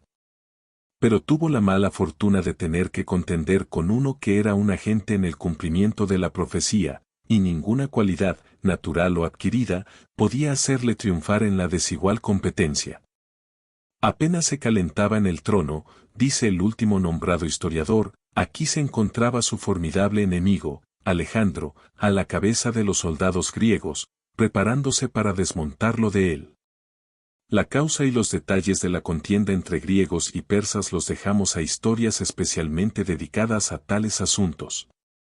Baste decir que el punto decisivo se alcanzó en el campo de Arbela, en el año 331 a.C., en el que los griegos, aunque solo 1 a 20 en número en comparación con los persas, salieron totalmente victoriosos, y Alejandro desde entonces se convirtió en señor absoluto del imperio persa hasta el punto máximo en que fue poseído por cualquiera de sus propios reyes. Y otro tercer reino de bronce reinará sobre toda la tierra, dijo el profeta. Tan pocas y breves son las palabras inspiradas que implicaron en su cumplimiento un cambio de los gobernantes del mundo. En el siempre cambiante caleidoscopio político, Grecia entra ahora en el campo de visión, para ser, por un tiempo, el objeto absorbente de toda atención, como el tercero de los llamados grandes imperios universales de la Tierra. Después de la batalla fatal que decidió el destino del imperio, Darío todavía se esforzó por reunir los restos destrozados de su ejército, y por defender su reino y sus derechos. Pero no pudo reunir, de toda la hueste de su recientemente tan numeroso y bien equipado ejército, una fuerza con la que considerara prudente arriesgarse a otro enfrentamiento con los griegos victoriosos. Alejandro lo persiguió con las alas del viento. Una y otra vez, Darío apenas escapó de la garra de su rápido perseguidor enemigo. Al final, dos traidores, Besos y Nabarzanes, capturaron al desafortunado príncipe, lo encerraron en un carro cercano y huyeron con él como su prisionero hacia Bactria. Si Alejandro los perseguía, su propósito era comprar su propia seguridad entregando a su rey. Al enterarse de la peligrosa posición de Darío en manos de los traidores, Alejandro se puso inmediatamente con la parte más liviana de su ejército en una persecución forzada. Después de varios días de dura marcha, se encontró con los traidores. Ellos urgieron a Darío a montar a caballo para un viaje más rápido. Al negarse él a hacer esto, le dieron varias heridas mortales y lo dejaron morir en su carro, mientras que montaron sus corceles y se alejaron. Cuando Alejandro subió, solo vio la forma sin vida del rey persa. Al contemplar el cadáver, pudo haber aprendido una provechosa lección sobre la inestabilidad de la fortuna humana. Aquí estaba un hombre que unos meses antes, con muchas cualidades nobles y generosas, se sentó en el trono del Imperio Universal. El desastre, el derrocamiento y la deserción le habían llegado de repente. Su reino había sido conquistado, su tesoro arrebatado, y su familia reducida a la cautividad.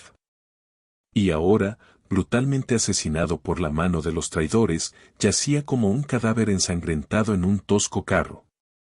La visión del melancólico espectáculo hizo brotar lágrimas incluso de los ojos de Alejandro, aunque estaba familiarizado con todas las horribles vicisitudes y escenas sangrientas de la guerra. Arrojando su capa sobre el cuerpo, ordenó que fuera llevado a las damas cautivas de Susa, proporcionando él mismo los medios necesarios para un funeral real. Por este generoso acto reconocemos el mérito, ya que él se encuentra tristemente necesitado de todo lo que le corresponde. Cuando Darío cayó, Alejandro vio el campo libre de su último formidable enemigo. A partir de entonces pudo pasar el tiempo a su manera, ahora en el disfrute del descanso y el placer, y de nuevo en la persecución de alguna conquista menor. Emprendió una pomposa campaña en la India, porque, según la fábula griega, Bacó y Hércules, dos hijos de Júpiter, de quien también afirmaba ser hijo, habían hecho lo mismo.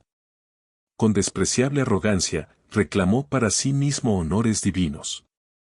Entregó a las ciudades conquistadas, libremente y sin provocación, a la absoluta misericordia de sus sedientos de sangre y licenciosos soldados.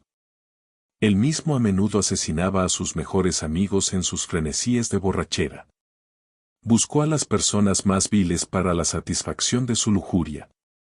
A instigación de una mujer disoluta y borracha, él, con una compañía de sus cortesanos, todos en un estado de intoxicación frenética, salió, antorcha en mano, y encendió la ciudad y el palacio de Persépolis, uno de los palacios más finos del mundo en ese momento.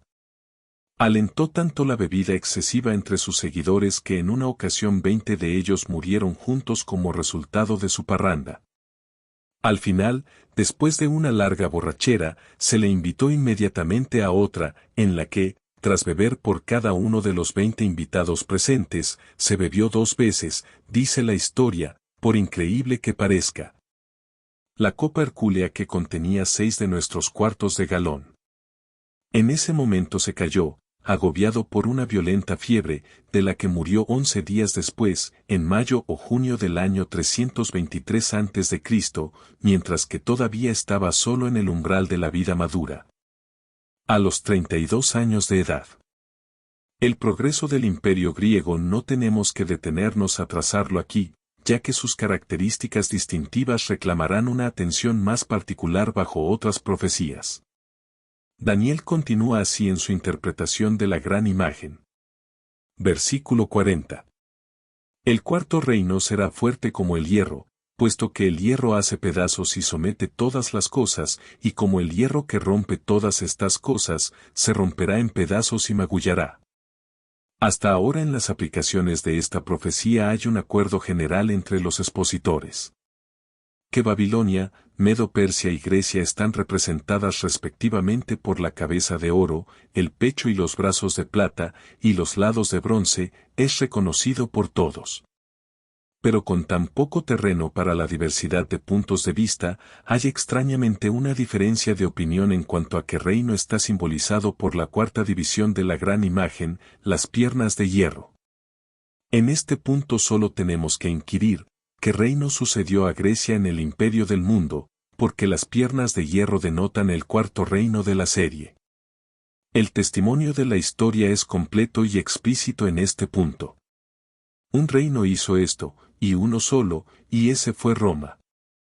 Conquistó Grecia, sometió todas las cosas, como el hierro, se rompió en pedazos y se magulló. Gibbon, siguiendo las imágenes simbólicas de Daniel, describe así este imperio.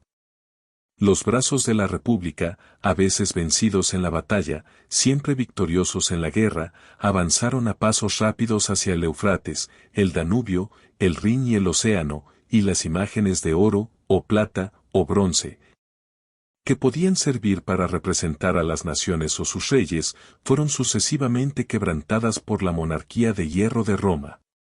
Al comienzo de la era cristiana, este imperio acogió todo el sur de Europa, Francia, Inglaterra, la mayor parte de los Países Bajos, Suiza y el sur de Alemania, Hungría, Turquía y Grecia.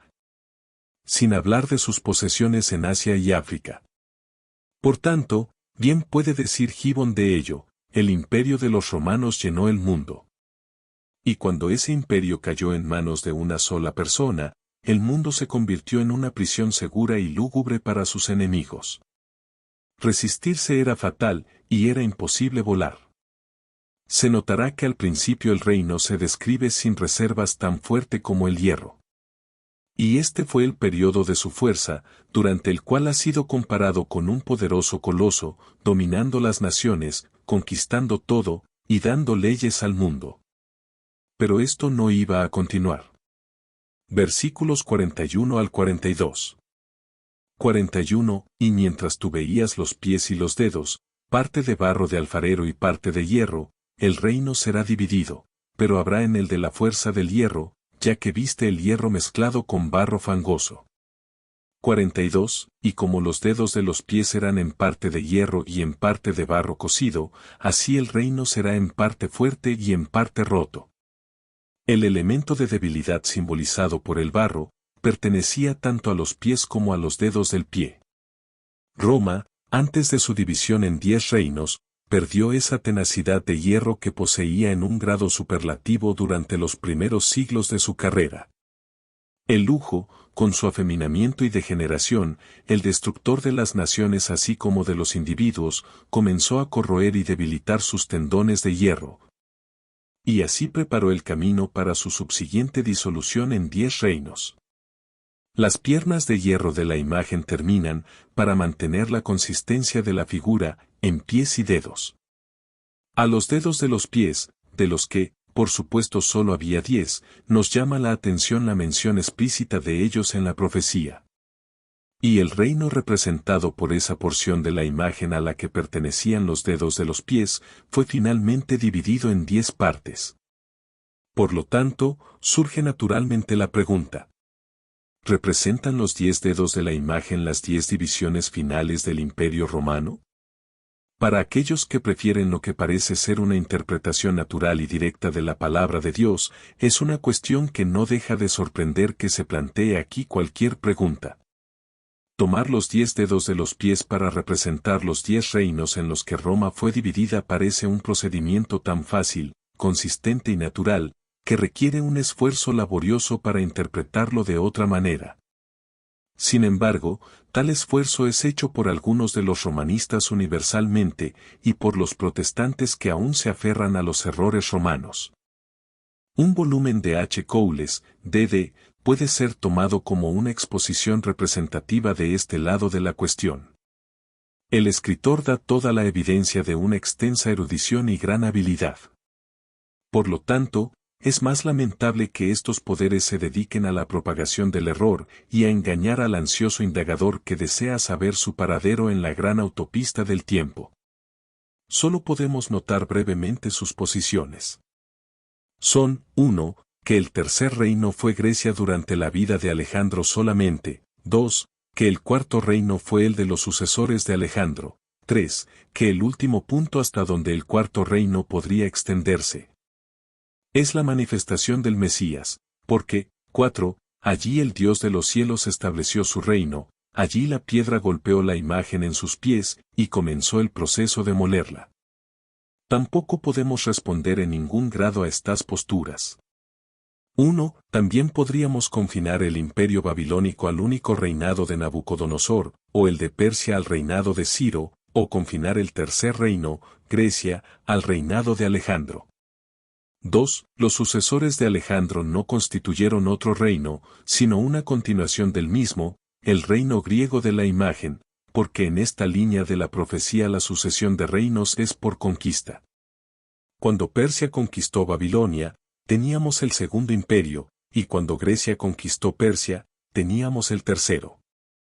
Pero los sucesores de Alejandro, sus 4 generales principales, no conquistaron su imperio, y erigieron otro en su lugar, simplemente se dividieron entre ellos el imperio que Alejandro había conquistado. Y lo dejaron listo para su disposición. Cronológicamente, dice el profesor C., el cuarto imperio debe suceder inmediatamente a Alejandro y estar completamente entre él y el nacimiento de Cristo. Cronológicamente, respondemos, no debe hacer tal cosa, porque el nacimiento de Cristo no fue la introducción del quinto reino, como se demostrará a su debido tiempo.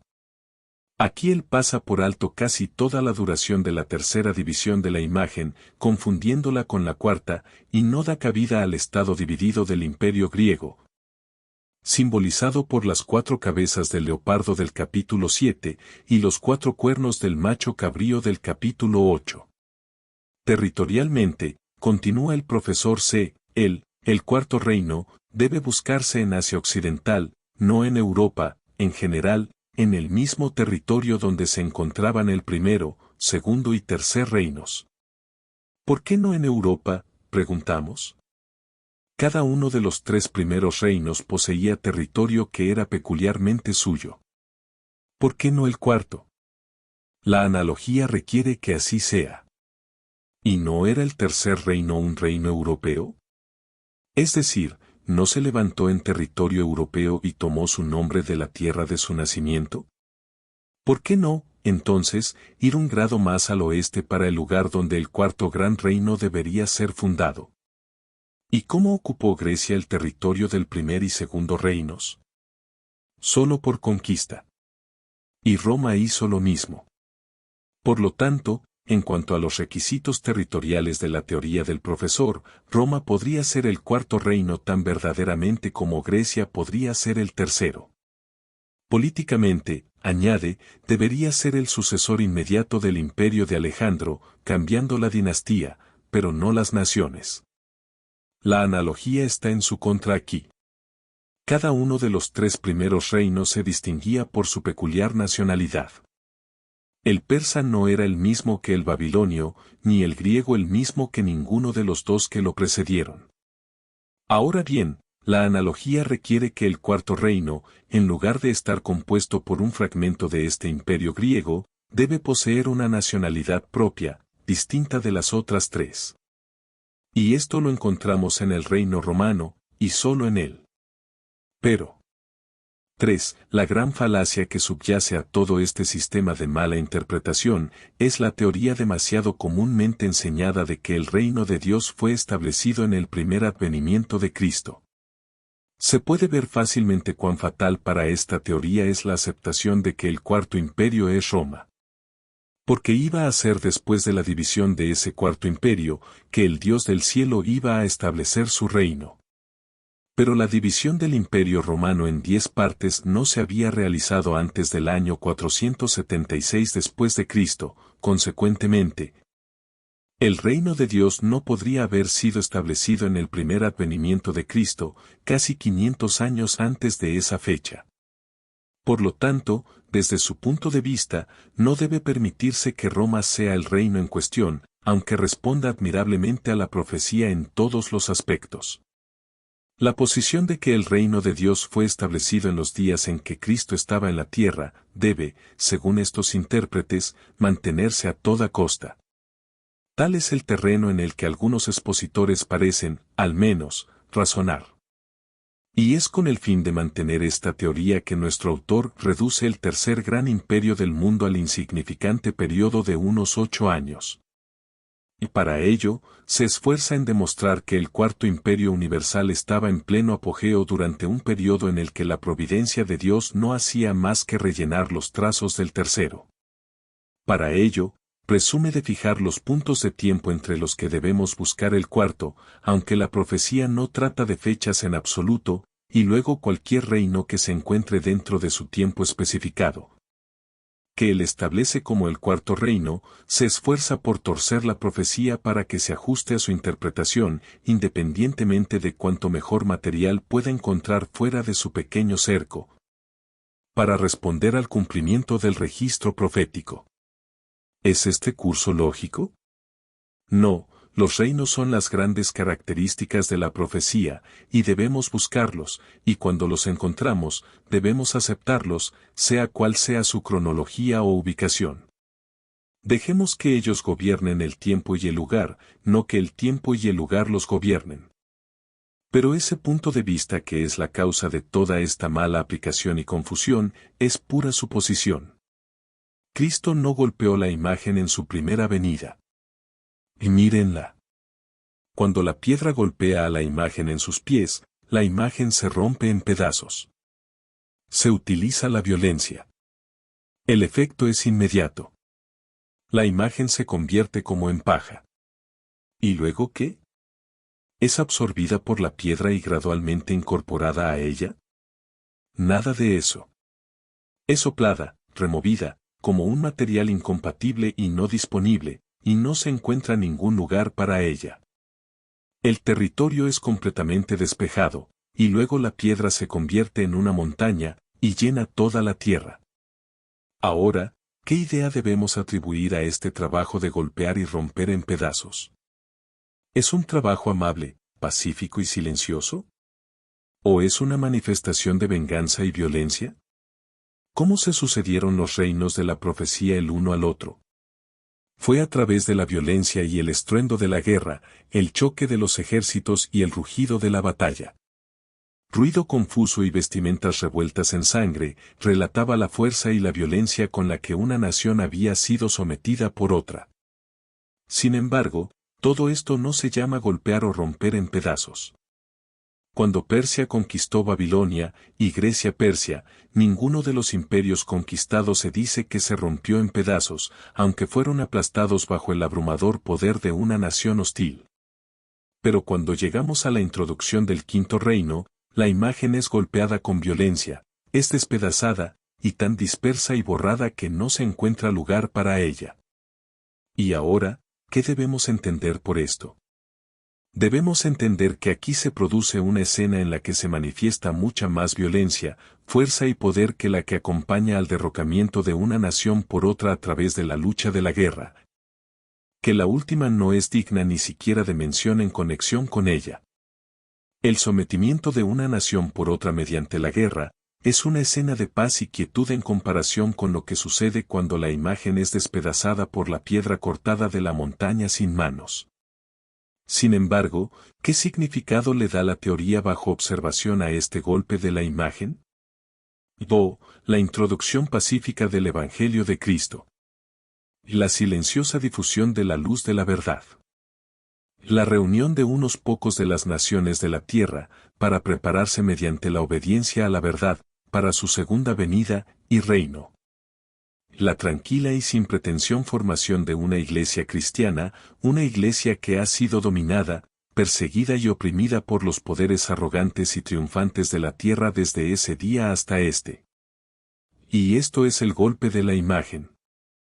Esto es romperla en pedazos, y quitar violentamente los fragmentos destrozados de la faz de la tierra. ¿Alguna vez fue más absurdo lo absurdo? A partir de esta digresión volvemos a la investigación. ¿Representan los dedos de los pies las 10 divisiones del Imperio Romano? Respondemos que sí, ¿por qué? 1. La imagen del capítulo 2 es exactamente paralela a la visión de las 4 bestias del capítulo 7. La cuarta bestia del capítulo 7 representa lo mismo que las piernas de hierro de la imagen. Los 10 cuernos de la bestia, por supuesto, corresponden muy naturalmente a los 10 dedos de la imagen, y estos cuernos son declarados claramente como 10 reyes que deben levantarse. Y son reinos tan independientes como las propias bestias, porque se habla de las bestias precisamente de la misma manera, específicamente, como 4 reyes que deben levantarse, versículo 17. No denotan una línea de reyes sucesivos, sino reyes o reinos que existen contemporáneamente, pues 3 de ellos fueron arrancados por el cuerno pequeño. Los 10 cuernos, más allá de toda controversia, representan los 10 reinos en los que Roma fue dividida. 2. Hemos visto que en la interpretación de Daniel sobre la imagen utiliza las palabras rey y reino indistintamente, la primera denota lo mismo que la segunda. En el versículo 44 él dice que en los días de estos reyes, el Dios del cielo establecerá un reino. Esto demuestra que en el momento en que se establece el reino de Dios, habrá una pluralidad de reyes que existen simultáneamente. No puede referirse a los 4 reinos anteriores, pues sería absurdo utilizar tal lenguaje en referencia a una línea de reyes sucesivos, ya que sería en los días del último rey solamente, y no en los días de ninguno de los anteriores, que se instauraría el reino de Dios. Aquí, pues, se presenta una división, ¿y qué tenemos en el símbolo para indicarla? Nada más que los dedos de los pies de la imagen.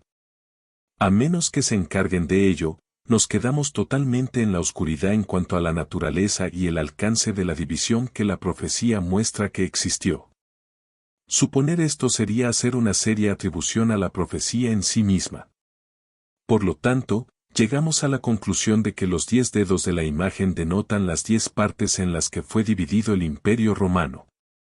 Como objeción a la opinión de que los 10 dedos de la imagen denotan los 10 reinos, se nos recuerda a veces que Roma, antes de su división en 10 reinos, estaba dividida en 2 partes, el Imperio Occidental y el Oriental, que corresponden a las 2 piernas de la imagen, y como los 10 reinos surgieron todos de la división occidental, si son denotados por los dedos de los pies, tendríamos, se afirma, 10 dedos en un pie de la imagen, y ninguno en el otro, lo que sería antinatural e incoherente. Pero esta objeción se devora a sí misma, porque ciertamente si las 2 piernas denotan división, los dedos deben denotar también división.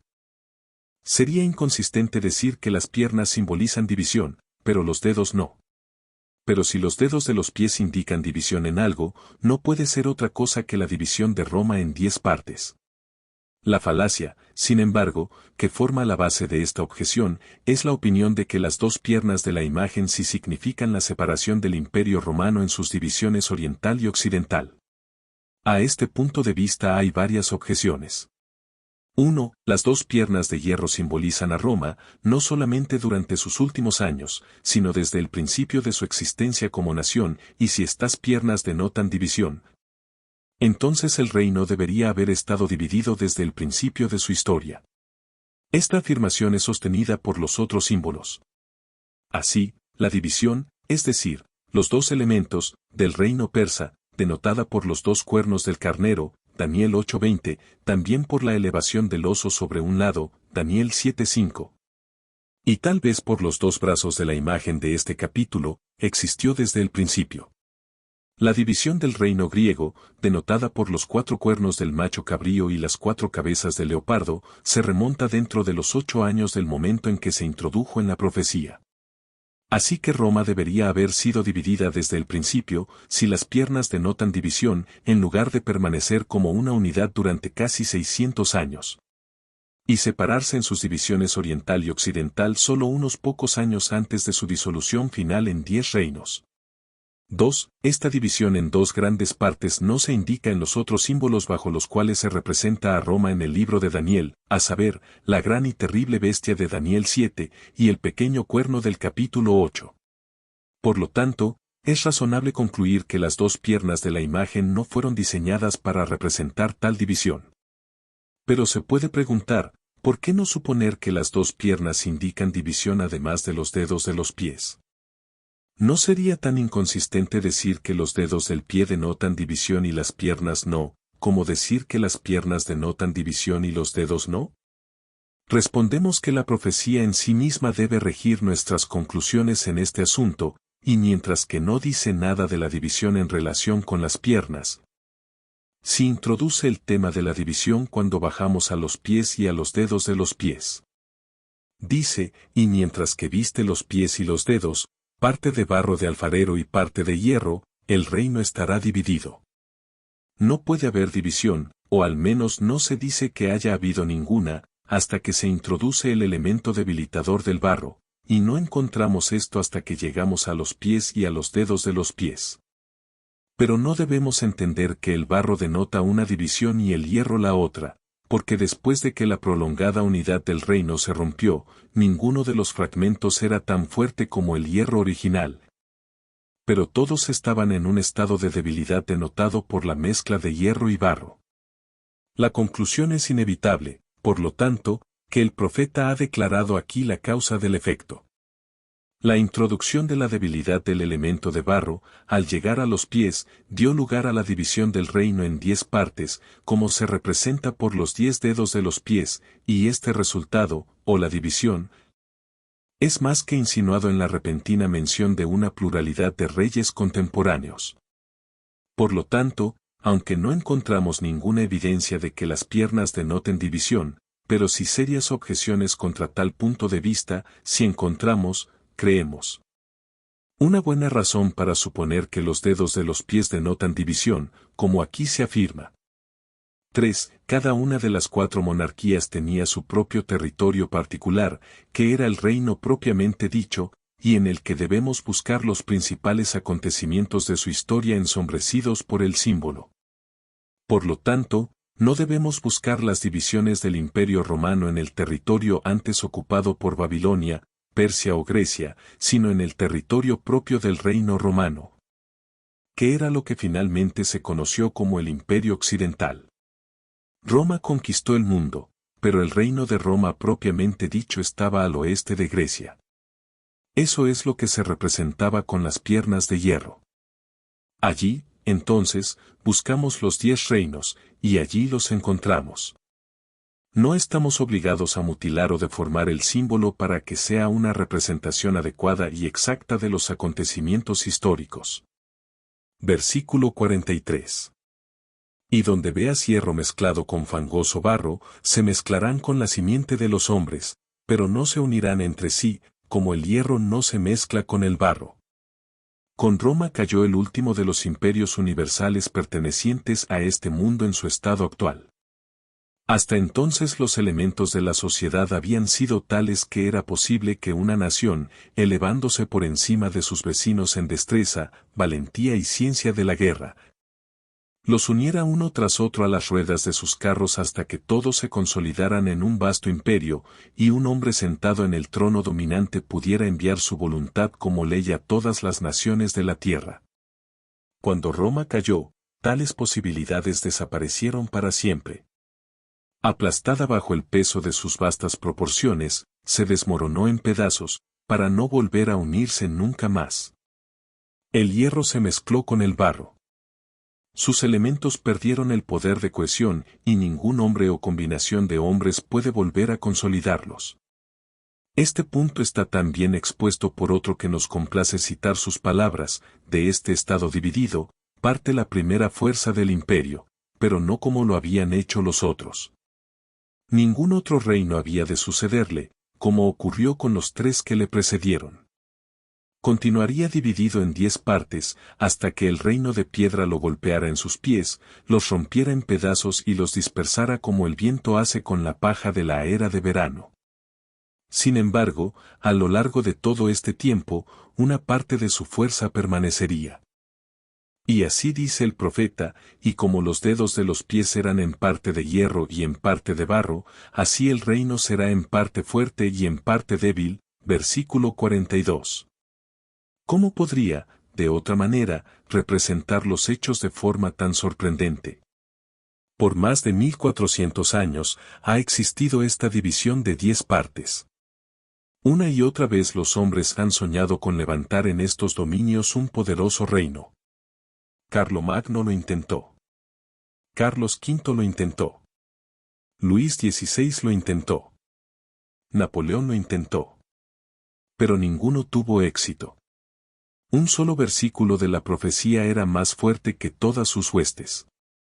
Su propio poder se gastó, se desperdició, se destruyó. Pero los 10 reinos no se convirtieron en uno solo. Parcialmente fuerte y parcialmente débil fue la descripción profética. Y tal, también, ha sido el hecho histórico que les concierne. Con el libro de la historia abierto ante ustedes, les pregunto, ¿no es esta una representación exacta de los restos de este poderoso imperio? Gobernó con un poder ilimitado. Era la entronizada amante del mundo. Su cetro se rompió, su trono se derribó, su poder fue arrebatado.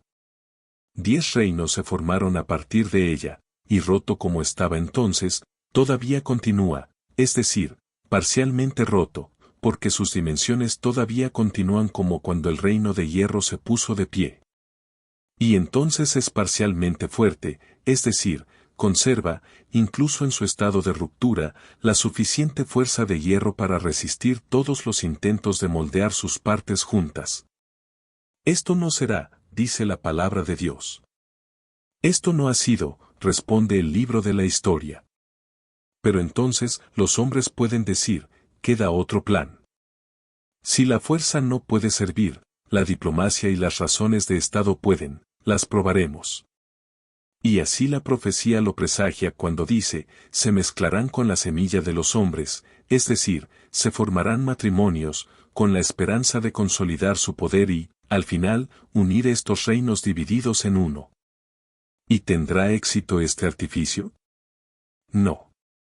El profeta responde, no se unirán entre sí, así como el hierro no se mezcla con el barro. Y la historia de Europa no es más que un comentario continuo sobre el cumplimiento exacto de estas palabras. Desde los tiempos de Canuto hasta la actualidad, ha sido la política de los monarcas reinantes, el camino trillado que han pisado para alcanzar un cetro más poderoso y un mayor dominio. Y el ejemplo más claro de ello que la historia ha registrado en nuestros días, es el caso de Napoleón. Él gobernó en uno de los reinos. Trató de ganar por alianza lo que no pudo ganar por la fuerza, es decir, construir un poderoso y consolidado imperio. ¿Y tuvo éxito? No.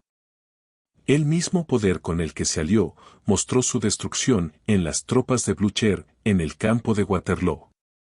El hierro no se mezclaba con el barro.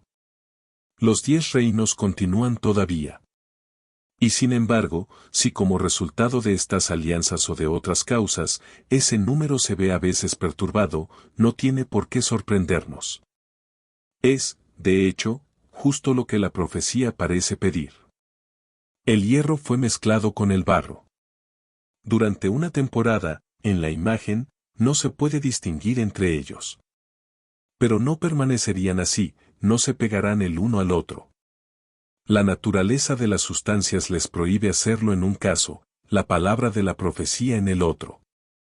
Sin embargo, había un intento de mezclarse, es más, había una estrategia para confraternizar en ambos casos. Pero iba a ser abortiva. ¿Y cómo marcó el énfasis con el que la historia afirma esta declaración de la palabra de Dios? Cita de Newton, Lectures on the First Two Visions of the Book of Daniel, páginas 34 al 36.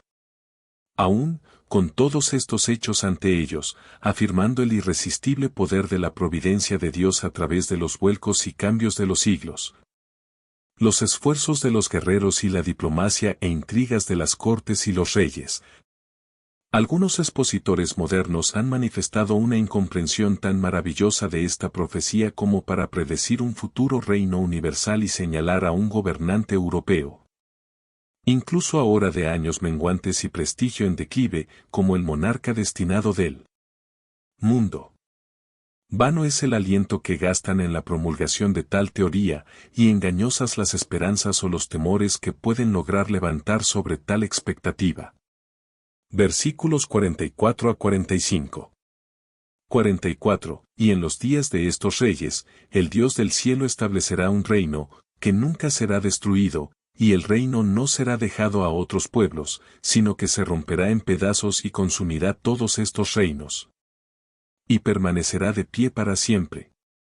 45. Por cuanto viste que la piedra fue cortada del monte sin manos, y que despedazó el hierro, el bronce, el barro, la plata y el oro, el gran Dios ha hecho saber al rey lo que sucederá de aquí en adelante. Y el sueño es cierto, y su interpretación es segura. Aquí llegamos al clímax de esta estupenda profecía, y cuando el tiempo en su vuelo hacia adelante nos lleve a la sublime escena aquí predicha, habremos llegado al final de la historia humana. El reino de Dios. Gran provisión para una nueva y gloriosa dispensación, en la que su pueblo encontrará un final feliz para la triste, degenerada y cambiante carrera de este mundo. Un cambio conmovedor para todos los justos, de la penumbra a la gloria, de la lucha a la paz, de un mundo pecaminoso a uno santo, de la muerte a la vida. De la tiranía y la opresión a la feliz libertad y los privilegios benditos de un reino celestial. Transición gloriosa, de la debilidad a la fuerza, de lo cambiante y decadente a lo inmutable y eterno. Pero, ¿cuándo se establecerá este reino?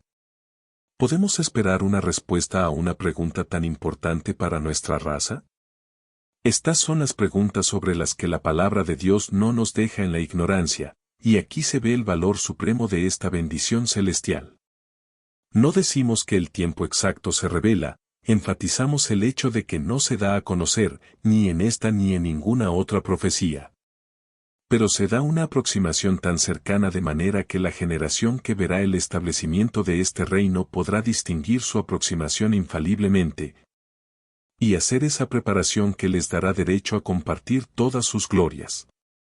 Como ya se ha explicado, los versículos 41 al 43 nos llevan a esta parte de la división del Imperio Romano en 10 reinos, división que se llevó a cabo, como ya se ha notado, entre los años 351 y 483 a.C. Los reyes, o reinos, en los días en que el Dios del cielo va a establecer su reino, son evidentemente aquellos reinos que surgieron del Imperio Romano. Entonces el reino de Dios que aquí se presenta no pudo ser establecido, como algunos afirman, en relación con el primer advenimiento de Cristo, 450 años antes.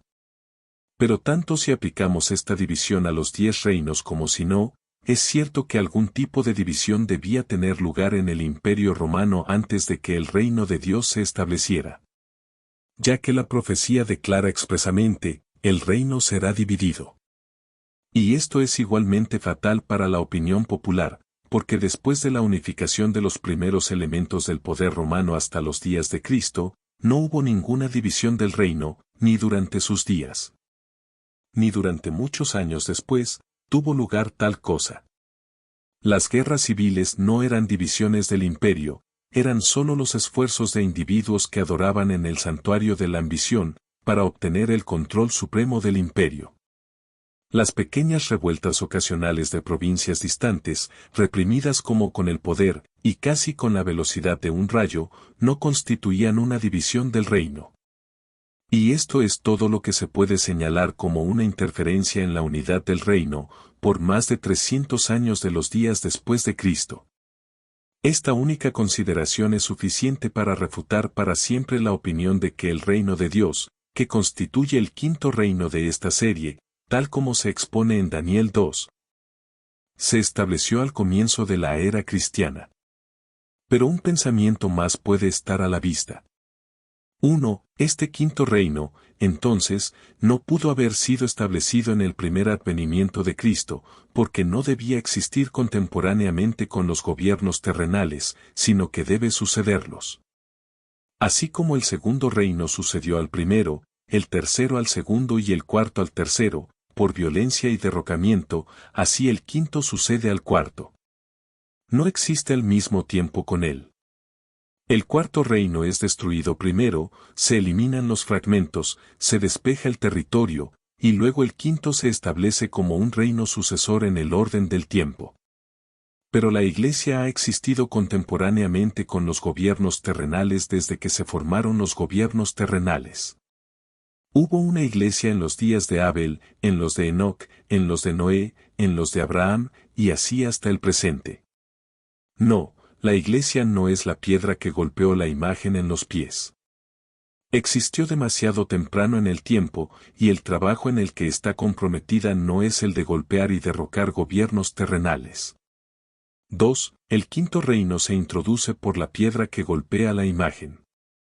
¿Qué parte de la imagen golpea la piedra? Los pies y los dedos.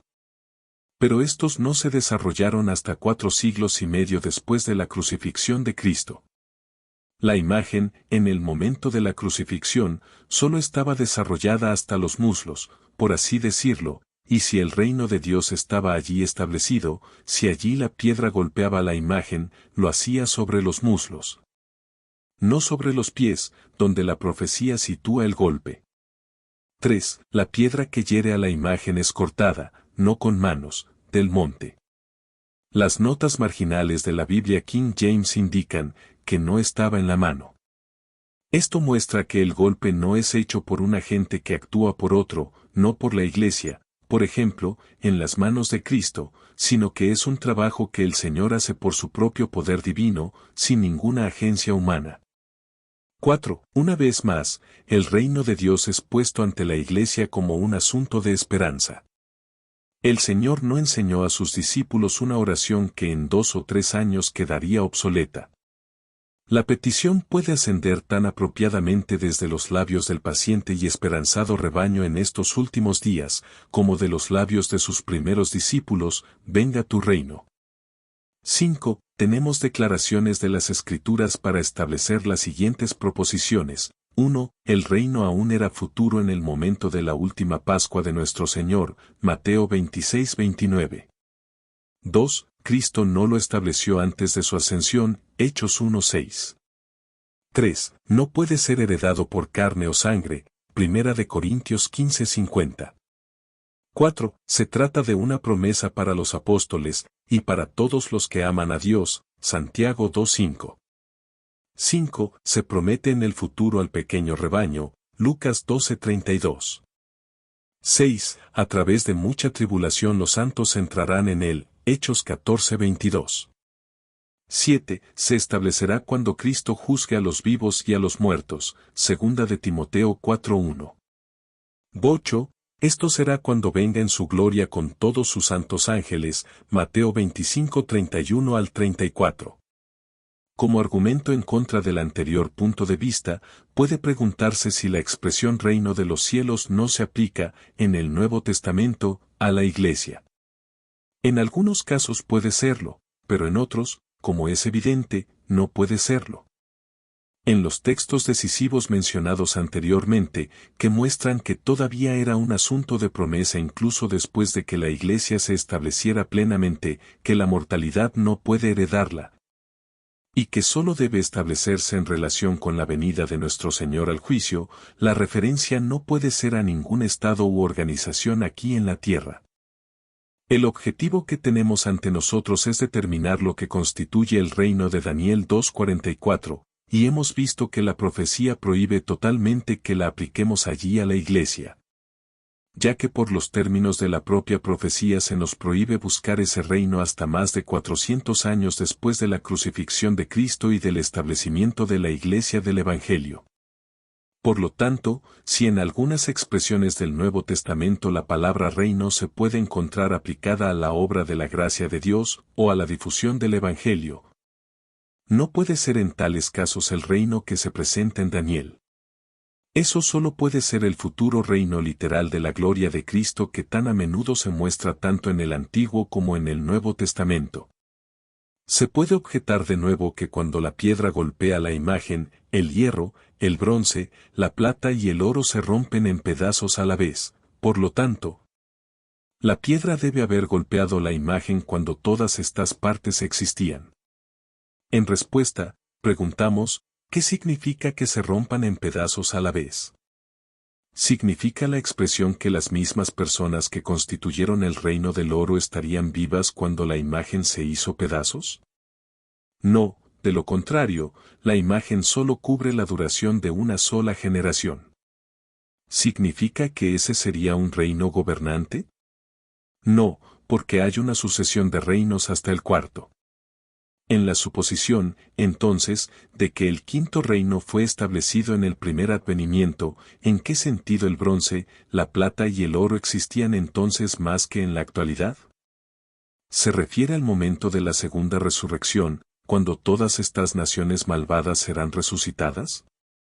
No, porque la destrucción de los gobiernos terrenales en el estado actual, que aquí se simboliza con la destrucción de la imagen, ciertamente tiene lugar al final de esta dispensación. Y en la segunda resurrección ya no serán conocidas las distinciones nacionales. No existe en realidad ninguna objeción en el punto considerado, pues todos los reinos simbolizados por la imagen, en cierto sentido, siguen existiendo. Caldea y Asiria son todavía las primeras divisiones de la imagen, Media y Persia, la segunda, Macedonia, Grecia, Tracia, Asia Menor y Egipto, la tercera. La vida política y el dominio, ciertamente, han pasado de uno a otro, hasta que, en lo que respecta a la imagen, todo se concentra ahora en las divisiones del cuarto reino, pero los otros, en ubicación y sustancia, aunque sin dominio, siguen ahí, y todos juntos se harán pedazos cuando se introduzca el quinto reino. Se puede preguntar aún más, a modo de objeción, ¿no han pasado todos los 10 reinos en los días en que se iba a establecer el reino de Dios, y como el reino de Dios no está aún establecido? ¿No ha resultado un fracaso la profecía, según el punto de vista aquí defendido? Respondemos que esos reinos aún no han pasado. Aún estamos en los días de esos reyes. La siguiente ilustración de Cause and Cure of Infidelity, del Dr. Nelson, páginas 374 y 375, pondrá este asunto en claro. Supongamos que algunos débiles sufren las casi constantes invasiones de numerosos y feroces enemigos. Supongamos que algún príncipe poderoso y benevolente les envía la palabra de que mantendrá, durante unos años, digamos 30, para su seguridad a lo largo de la frontera, 10 guarniciones, cada una de las cuales contendrá 100 hombres bien armados. Supongamos que los fuertes se construyen y permanecen unos años, cuando 2 de ellos se queman hasta los cimientos y se reconstruyen sin demora. ¿Ha habido alguna violación de la palabra del soberano? No, no hubo ninguna interrupción material en la continuidad de los muros de fuerza, y, además, la parte más importante de la salvaguarda seguía allí. De nuevo, suponed que el monarca envía y hace demoler 2 postes de fuerza, pero, adyacente al lugar donde estos se encontraban, e inmediatamente, hace erigir otros 2 edificios, más espaciosos y atractivos. ¿La promesa sigue en pie? Respondemos afirmativamente, y creemos que nadie diferirá de nosotros. Por último, supongamos que, además de las 10 guarniciones, se pudiera demostrar que durante varios meses de los 30 años se ha mantenido allí una más, que durante 1 o 2 años de los 30. Ha habido allí 11 en lugar de 10 fortificaciones. ¿Lo llamaremos una derrota o un fracaso de la garantía original? ¿O las aparentes interrupciones, como se ha dicho, destruirán la conveniencia de llamarlas las 10 guarniciones de la frontera? La respuesta es, no, sin discusión. Así es, y ha sido, respecto a los 10 reinos de Europa que una vez estuvieron bajo el cetro romano. Han estado allí durante 1260 años. Si a varios se les ha cambiado el nombre, según el capricho de quien los conquistó, este cambio de nombre no ha destruido la existencia. Si a otros se les cambiaron los límites territoriales, la nación aún estaba allí. Si otros han caído mientras sus sucesores se formaban en su habitación, los 10 cuernos seguían allí. Si durante unos años de cada 1000 hubo más de 10, si algún poder temporal levantó su cabeza, pareciendo reclamar un lugar con el resto, y pronto desapareció, no ha causado que la bestia tenga menos de 10 cuernos. Scott comenta, es cierto que el Imperio Romano se dividió en 10 reinos, y aunque a veces pudieran ser más y a veces menos, todavía se les conocía por el nombre de los 10 reinos del Imperio Occidental. De esta manera el tema queda libre de toda dificultad. El tiempo ha desarrollado plenamente esta gran imagen en todas sus partes. Representa estrictamente los importantes eventos políticos que debía simbolizar. Se mantiene completa sobre sus pies. Por lo tanto, ha estado en pie por más de 1400 años. Espera ser golpeada en los pies por la piedra cortada de la montaña sin mano, es decir, el reino de Cristo. Esto se llevará a cabo cuando el Señor se revele en fuego ardiente, vengándose de los que no conocen a Dios y no obedecen al Evangelio de nuestro Señor Jesucristo, ver Salmos 2, 8 y 9. En los días de estos reyes, el Dios del cielo establecerá un reino. Hemos estado en los días de estos reyes por más de 14 siglos, y todavía estamos en sus días. En lo que respecta a esta profecía, el próximo evento es el establecimiento del reino eterno de Dios. Otras profecías e innumerables signos muestran inequívocamente su proximidad inmediata. El reino venidero. Este debería ser el tema que absorbe a la generación actual. Lector, ¿estás preparado para lo que viene? El que entra en este reino no lo hace solo por el tiempo que los hombres viven en este estado presente, no para verlo degenerar, no para verlo derrocado por un reino sucesivo y más poderoso, sino que entra en él para participar en todos sus privilegios y bendiciones y para compartir sus glorias para siempre, porque este reino no ha de ser dejado a otro pueblo. Otra vez preguntamos, ¿estás preparado? Los términos de la herencia son muy liberales, si sois de Cristo, sois simiente de Abraham y heredero según la promesa. ¿Estás en términos de amistad con Cristo, el Rey que viene? ¿Amas su carácter? ¿Tratas de caminar humildemente sobre sus pasos y obedecer sus enseñanzas? Si no, lee tu destino en los casos de los de la parábola, de los que se dijo, pero a esos mis enemigos, que no quieren que reine sobre ellos, tráelos aquí y mátalos delante de mí. No habrá ningún reino rival en el que puedas encontrar asilo si sigues siendo enemigo de éste, pues éste ha de ocupar todo el territorio que siempre han poseído todos y cada uno de los reinos de este mundo, pasados o presentes. Llenará toda la tierra.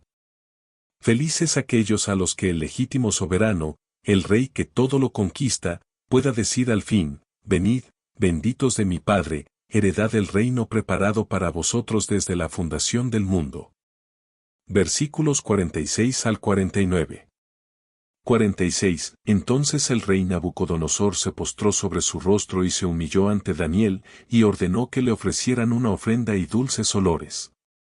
47. El rey respondió a Daniel, y dijo, en verdad es que vuestro Dios es Dios de dioses, Señor de reyes y revelador de secretos, viendo que pudisteis revelar este secreto. 48. El rey hizo a Daniel un gran hombre, le dio muchos y grandes regalos, y le hizo gobernador de toda la provincia de Babilonia, y jefe de los gobernadores sobre todos los sabios de Babilonia. 49. Entonces Daniel solicitó al rey, y puso a Sadrac, Mesac y Abed-Negó sobre los asuntos de la provincia de Babilonia, pero Daniel se sentó a la puerta del rey. Nos hemos detenido bastante en la interpretación del sueño, que Daniel dio a conocer al monarca caldeo. Ahora debemos volver al palacio de Nabucodonosor y a Daniel, que está en presencia del rey y le ha dado a conocer el sueño y su interpretación, mientras los cortesanos y los adivinos y astrólogos esperan con silencioso temor y asombro.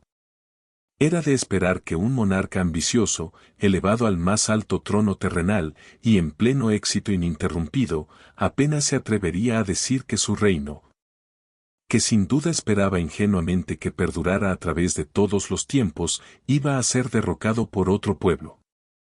Sin embargo, Daniel le dio a conocer este hecho al rey de manera clara y valiente, y el rey, lejos de sentirse ofendido, se postró sobre su rostro ante el profeta de Dios y le ofreció adoración.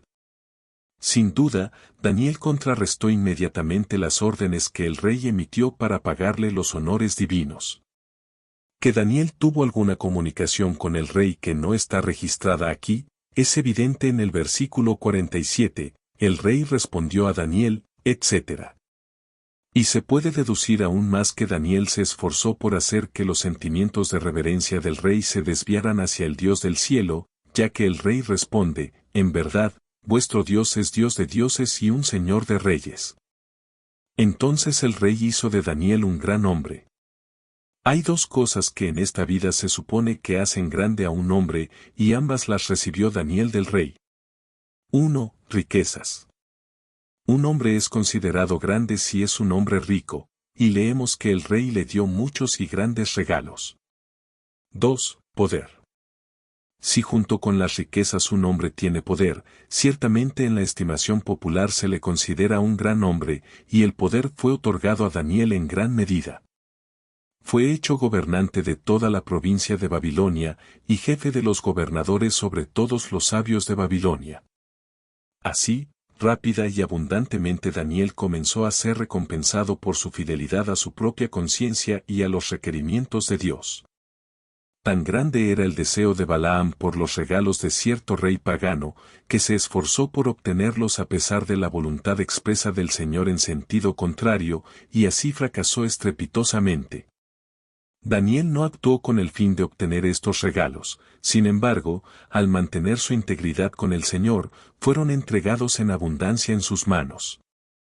Su progreso, tanto en lo que respecta a la riqueza como al poder, fue un asunto de no poca importancia para él, ya que le permitió servir a sus compatriotas menos favorecidos que él en su largo cautiverio. Daniel no se desconcertó ni se embriagó por su victoria y su maravilloso avance. Primero recuerda a los tres que le acompañaban en la ansiedad por el asunto del rey, y como le habían ayudado con sus oraciones, determinó que compartieran con él sus honores. A petición suya, se pusieron al frente de los asuntos de Babilonia, mientras que Daniel mismo se sentó en la puerta del rey. La puerta era el lugar donde se celebraban los concilios, y se deliberaba sobre los asuntos de mayor importancia. El registro es una simple declaración de que Daniel se convirtió en consejero principal del rey.